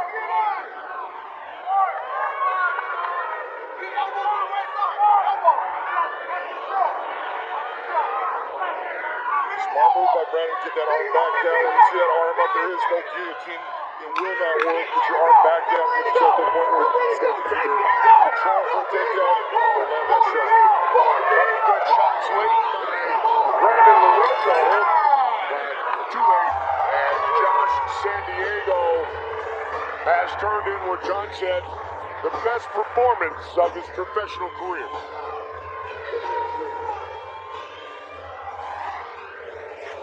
Watch this kick right here. Right off of Brandon LaRocco's boom. That left landed right on the jawline of Brandon LaRocco. And I got to give Brandon LaRocco credit. Watch it. Here it comes. Boom. He goes down, but he's still there.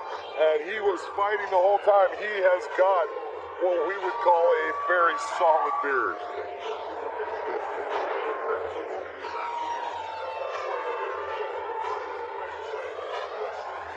Not a Joe Norton, type beard. It's not Brent Burns, it's Joe Thornton. Not a chance.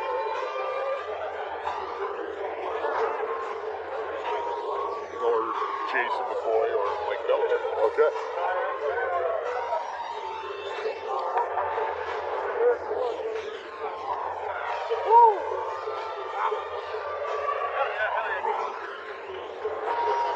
That's a quality win and a dominant win against a quality fighter. That is, that's the whole point of it. You could have wins and they could be against lesser opponents. What Josh San Diego just did in that cage for 15 minutes is against a very good fighter, a guy that is going to be here for a long time. And man, he put on a performance that he can be very proud of.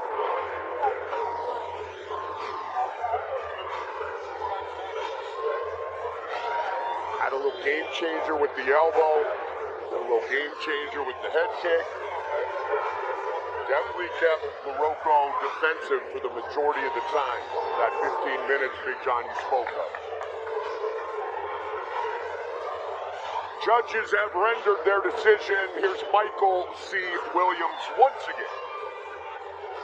Ladies and gentlemen, for the decision, we'll go to your judges' scorecards. At cage side, judges Michael Gingona and Ron McCarthy both see the fight the same 30-27, while Judge Brandon Saucedo sees the fight 30-26. I'll have it for the winner by unanimous decision, Josh, the Zookeeper San Diego. Dominant performance by Josh San Diego, who said you can follow me on Instagram and Facebook, Josh JSD San Diego. JSD might have been used previously in MMA. It might have. Junior Dos Santos might have used that. That's JDS. Yeah, that is JDS. Oh, you're all messed JSD. up, man. Yeah, Josh San Diego. JSD. JDS. Yeah, no, he said Josh San Diego. Oh, JSD. you're all messed up. Jay, help. Help. Golden, we're going to send you back there to finishing school, buddy. All right, look at tonight's card here, guys. Great card, stacked, 2 title fights. Former champion Benson Henderson, 2 former champs, Phil Davis, Liam McGeary. That's our second fight of our main card, and they are duking it out again. It is a rematch in their first fight. Mr. Wonderful Phil Davis came in and unseated Liam McGeary, Chow. Yeah, Jay, I feel like you're going to ask me to tell you what Phil Davis needs to do tonight, but even better, why don't I just show you what he did last time? Because, guys, it was all about the wrestling. Phil Davis was great at closing the distance. He did not, and please listen to me, I repeat, he did not do this by letting Liam throw at him and Phil coming underneath. Phil Davis closed the distance by throwing punches, getting the reaction from the taller Lehman, and then he was able to come in, get that double, and drag him to the mat, Josh. Liam McGeary, though, after the first round of takedowns, he just started falling to his back. So it wouldn't say that Phil Davis was getting the takedowns.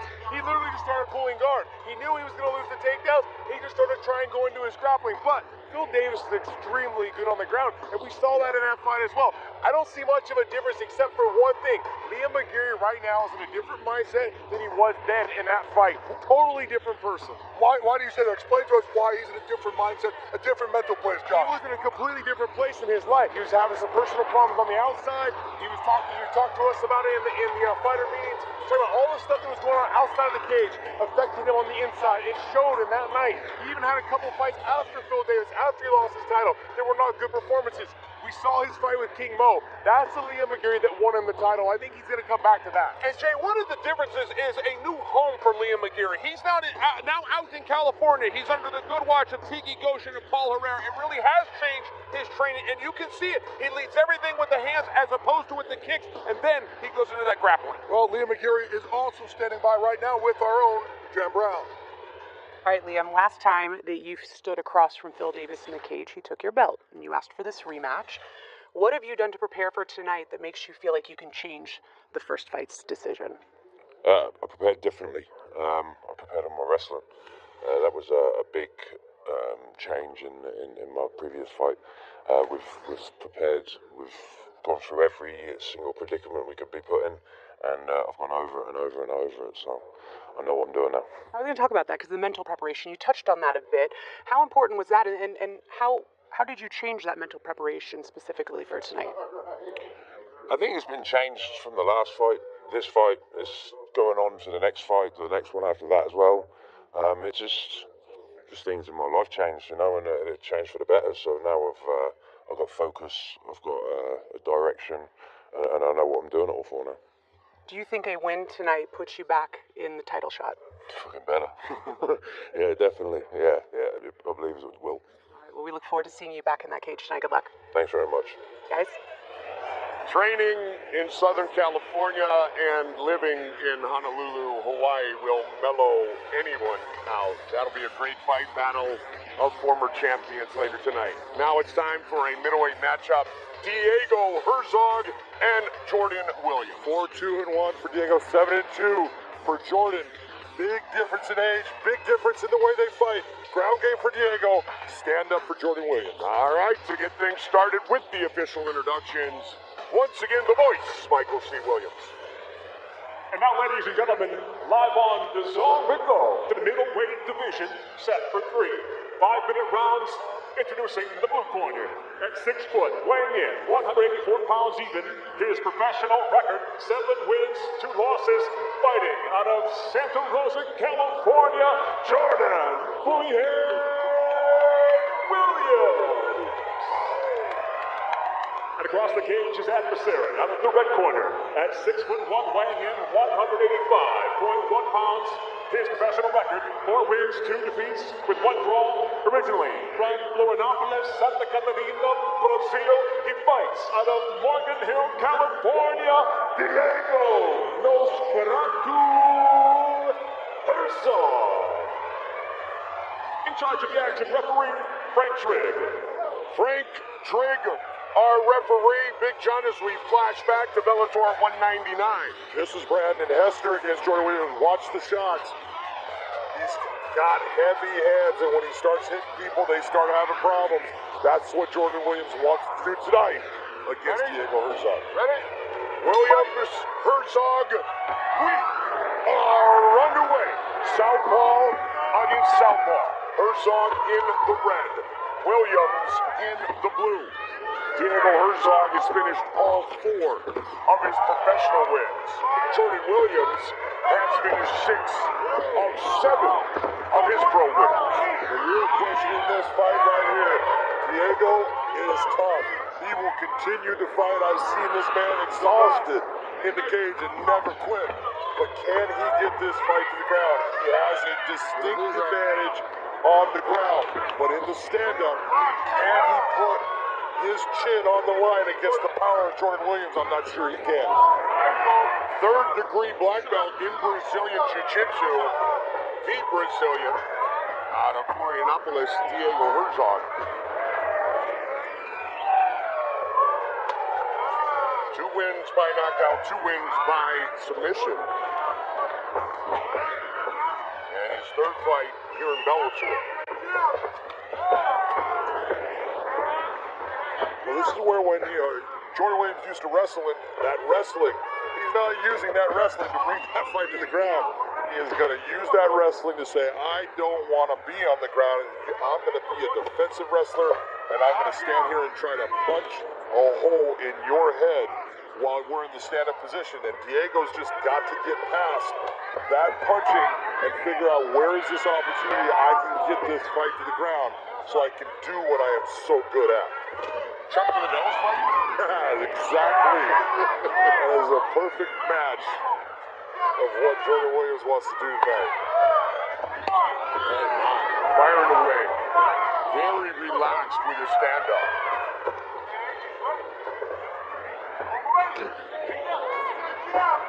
Throwing those kicks. Only 1 professional fight for Williams has gone the distance. We've had some really good preliminary matchups. Well, we have. We've had some good fights that have ended in dramatic fashion already tonight. Knee has been the theme thus far. Me and the rear naked choke. And don't forget, we are in line with our main card, 10 in the East, 7 in the West. Not 1 but 2 titles. We're on the line. It's the battle of the former champions. We got Benson Henderson out of Picolati. And of course, Nathan Stolen and Gaston Bolanes get things started. Diego Herzog was landing some good kicks to the body here. And in my opinion, that's the type of thing he needs to do. Is you need to look and say, look, I'm so good on the ground, I'm not worried about going down on my back against my opponent. So then let me start to take it and do some things that are not the norm of what I would do. Let me put in some flying knees. Let me put in some things that are going to cause problems for my opponent. Let me kick. Let me utilize kicks at length. If you want to stand there, my leg is longer than your arm. Let me kick you to the body and see if you like to deal with it and slow you down. And then maybe off of one of those, I can get you to the ground. I think that's the way that Diego Herzog can win this fight. Jordan Williams, 7-1 as an amateur. 5 knockouts, 1 submission. Finished 6 of his 7 professional wins, as I mentioned. And for Diego Herzog, he's had some big gaps in his professional career in between fights. In fact, John, the last time he fought was 2 years, 2 months, and 9 days ago. Yeah, you look at those gaps at a guy that's 35 years of age, you go, well, what is it you want? What are you fighting for? Is it that you're fighting just because I enjoy the sport and I want to be active in it, and every now and then I'll take a fight? That's great if that's what you want. But if you want to be good, you have got to put yourself in the cage repeatedly. You know, I would tell you at this point in the career, it's got to be that 4 to 5 to 6 times a year if you want to be better at this down the road. Represents World Team USA, Morgan Hill, Brazilian Jiu-Jitsu Club, and AKA. Spent some time with Cain Velasquez, Daniel Cormier, Khabib Nurmagomedov. He said, my main training partner for this fight, John Fitch. That was a big left hand that Diego Herzog just landed. It definitely got the attention of Jordan. Diego's landing shots, you know, and that's what he needs to do. Take this fight, beat dirty, make it ugly. Just stay out of the power of Jordan. They're going at it here late in round 1. There we go.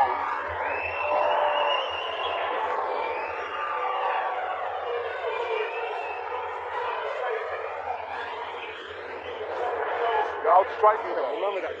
Sit down there.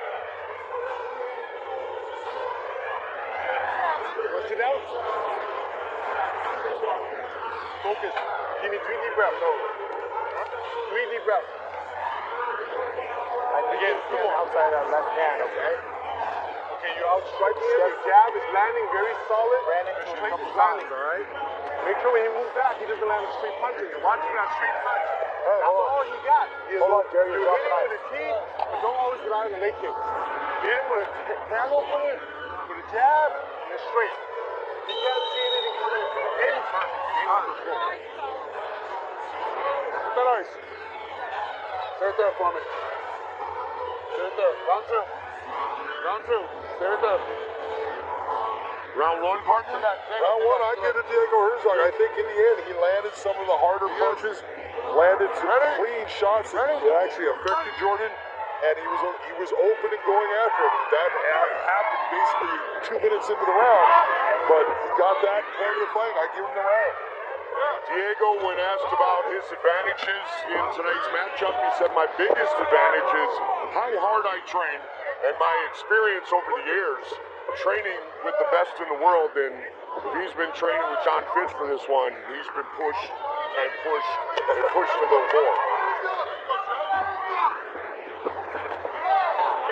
There's one thing you know in training with John. John goes about his training in a very dedicated and emphatic fashion. He is a grinding workhorse. And if you're going to be one of his training partners, you're going to be put through that same grinding workout that is just horrendous to be part of. From walk-on to team captain during his wrestling days at Purdue University.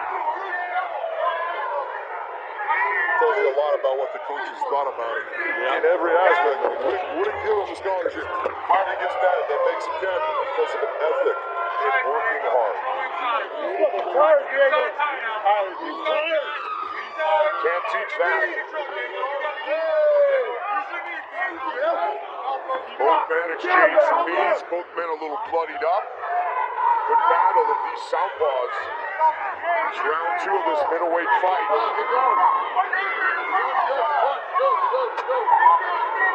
Jordan Williams is feeling that he got eye gouged. He was saying that it's not a punch. He thinks he's getting something sticking fingers like Frank Trigg is not falling for it. He said, no, that was a punch.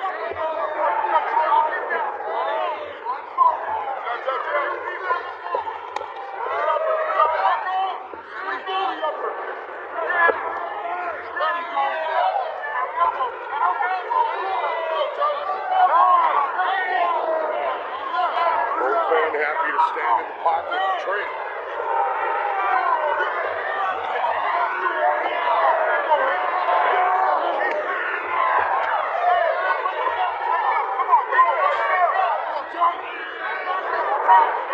Who will take over here? Herzog. Maybe I was looking back at that sequence with Jordan. Jordan was complaining about being eye-gouged. He absolutely was. Diego stuck his fingers out, stuck his hand out, and went deep into Jordan's eye. So it was not a punch. He definitely got fouled. But play goes on. Oh, you want the referee to see everything, but it's impossible. It just doesn't happen. And if Frank doesn't see it, he can't call it.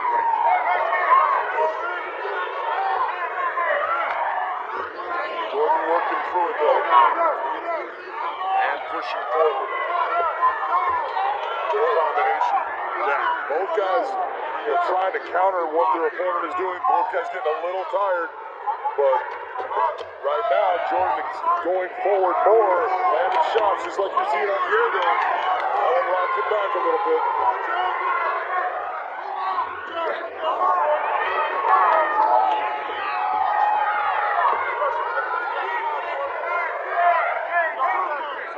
Only one of 10 professional fights for 28-year-old Jordan Williams, native of Madison, Wisconsin, has gone the distance. Nice shot to hold it up there. That absolutely did punch him. Williams starting to open up. Nice straight left. What Williams is starting to do, he's starting to see. He's starting to throw. He's looking for the counter off of the counter of Diego Herzog, and he's landing hard with those shots.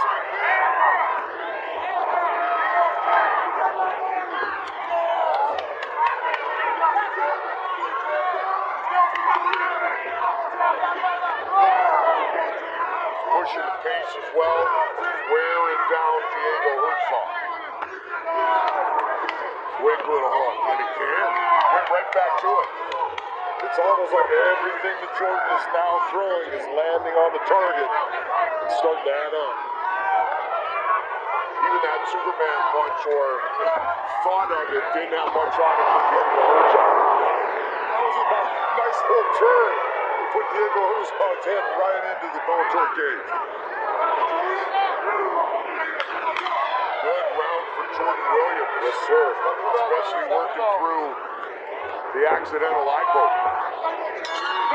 Almost turned that round around for him because he got a little bit frustrated, a little bit mad, and then just started sitting down on his shots and doing exactly what he needed to do.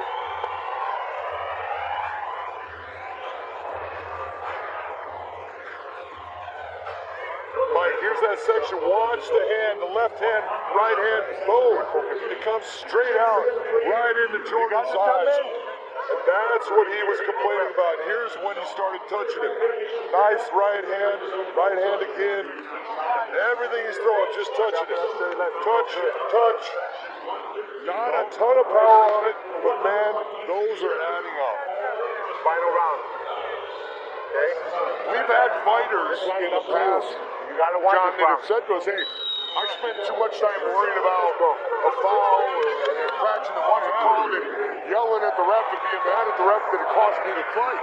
Exactly, and you get mad and it's like, hey, didn't you see that? Yeah. But sometimes they're not going to, and you've got to just let it go and go back to doing what you need to do to be successful in the fight. Lose that real It's not easy, but it's just part of being a mature fighter. That's what Jordan Williams did. Time to came in, take a look at it. All is well. This fight will continue. 1-1. 1-1 in my book. Ready? Fight! Third and final round. Diego Herzog. In the red gloves, Jordan Williams. Both men unbeaten in the Bellator cage. In the blue gloves.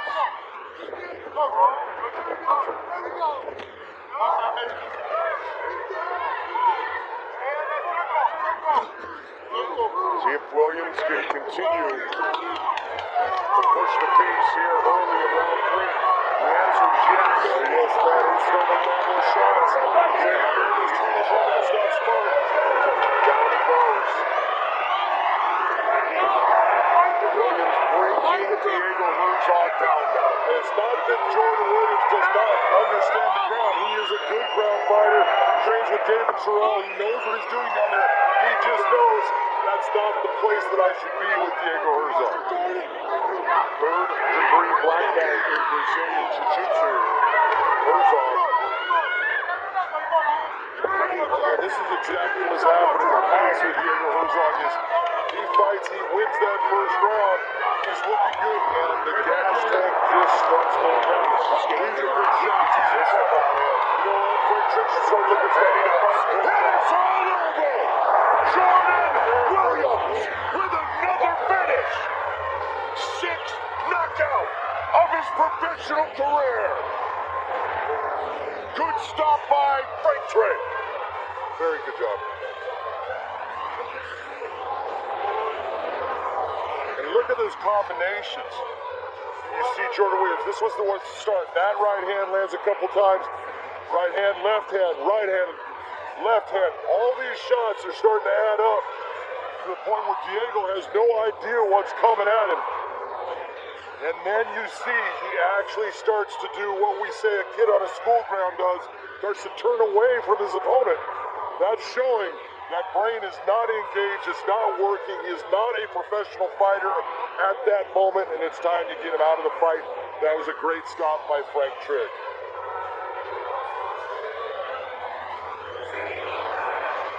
Michael C. Williams to make it official. Ladies and gentlemen, inside the Bellator cage, it comes to an end. 1 minute, 21 seconds. Round number 3.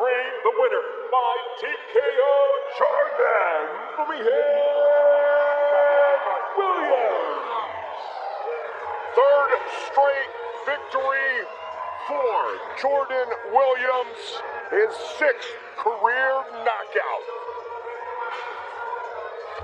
With 3 of the 4 opening round fights in the books, the Bellator Welterweight World Grand Prix is well underway. Most recently, all eyes were on Bellator 216 for one of MMA's greatest grudge matches, as Paul Semtex Daly finally faced Michael Venom Page. These are the biggest and best shots of the round. And after 5 hard-fought rounds, it was MVP who punched his ticket to the semifinal round, where he'll meet former 2-time world champion Douglas Lima, who opened the tournament with a dominant victory over Andre Koreshkov. On the other side of the bracket, undefeated submission specialist Neiman Gracie eliminated Ed Ruth in Hawaii. As always, all of the Bellator Welterweight World Grand Prix action can be seen exclusively on DAZN. There it is. And the big prize is $1 million and that belt. Tonight, Roy McDonald, John Fitch, the last matchup in the opening round of the Welterweight World Grand Prix. The winner to face Neiman Gracie right here exclusively on DAZN inside the world's most famous arena. What a tournament it has been, and it is going to get better. Couple of weeks away from Chandler Pitbull, Lima, and MVP. Speaking of welterweights, our tail of the tape for this preliminary matchup, Justin Roswell, 30 years old. Basically, this tail of the tape is virtually identical. Thank you, Michael C. And now live on DAZN, welterweights inside the Bellator cage, scheduled for 3 5-minute rounds. First, fighting out of the blue corner at 5'11", weighing in 171 pounds even. His professional record: 4 wins, 2 losses. Fighting out of San Francisco, presenting Abraham Faisal. And across the cage, his adversary out of the red corner at 6 foot, weighing in 169.8 pounds. His professional record: 3 and 2. He fights out of Sacramento, California. Introducing Justin Destruction Roswell. And the referee in charge of the action, Blake Grice. Blake Grice, our referee. Welterweight matchup on a night when the welterweight championship is on the line. Ready? Fight! Faisal and Roswell. And we are underway. Head kick and a slip. Red gloves for Justin Brodswell. Blue gloves for Abraham Faisal. Abraham trying to open that guard, going for an armbar, but he's on the wrong side. Third member of the Dragon House MMA team to fight here tonight inside the Shark Tank. Fun times here in San Jose, to say the least. Top of the hour. We start with Milanos and Stoner. Abraham trying to set up the triangles, trying to switch it then to an armbar, but gets the sweep off of it. A nice use of a submission attempt to create that opening for the reversal. Nicolati Henderson, McGeary Davis, and in our double main event with title ramifications, Alima Lay McFarland looking to defend, Rory McDonald looking to defend. It's all live and exclusive right here on DAZN. Mike Goldberg, Big John McCarthy, Jake Glazer, Chael Sonnen, and Josh Thompson, Jed Brown, our entire crew. Great to be with you tonight. Justin Brodswell getting himself back to a full guard. He needs to start doing things, not being real smart in what he was doing. Even in half guard, was not closing that guard down to hold on to Abraham and get himself back in a smart way to that full guard. Now that he's there, let's see what he does as far as trying to bring up an attempt. Went for triangle, goes to an armbar, but he's turning and getting hit with big shots here. Huge shots coming from Faisal. Faisal's got power. And it's all over. Just like that.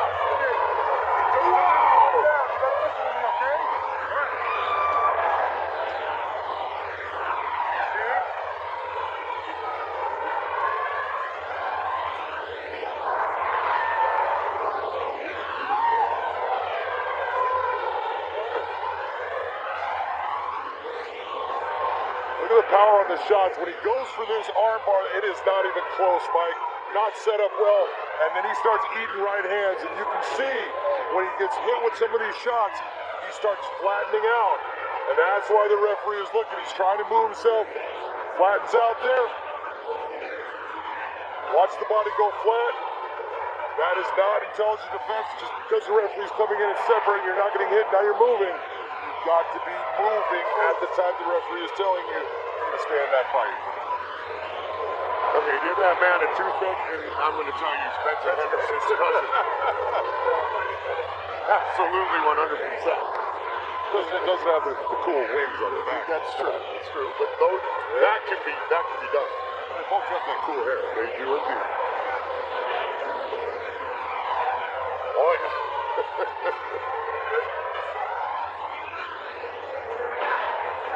Wow. What a performance from Abraham Michael C. Williams to make it official. Ladies and gentlemen, inside the Bellator cage, it comes to an end officially.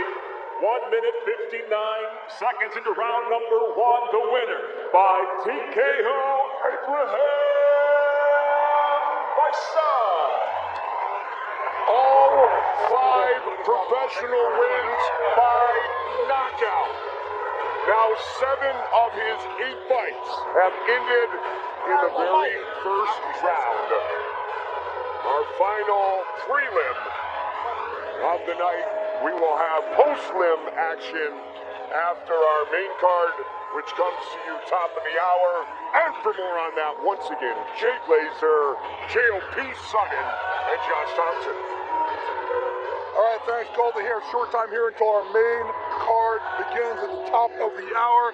And it is headlined with the welterweight championship of the world, John Fitch and Rory McDonald. Guys, Rory McDonald trying to recover from a loss for the middleweight championship of the world. But Rory McDonald, man, this guy has been in some wars. We see one happening tonight. Oh, absolutely. I don't think Rory knows any other way. But, guys, I've seen enough cage fights in my day, if I'm fair with you. Josh, I love the drama. I love the storylines. John Fitch is in a position to ruin everything. He's not supposed to go further in the Grand Prix. He's not supposed to move forward. But politics are out, and their skills are going to speak for themselves tonight. And Joshua, co-main event, it's Alimale McFarland, who is a rising star in this sport. She takes on Vita Ortega for the flyweight title. We're going to see tonight if there's a hangover from Hawaii when Alimale fought there. They got that big win over Bellator, and we're going to see if Vita's going to rise to the occasion on her first title fight.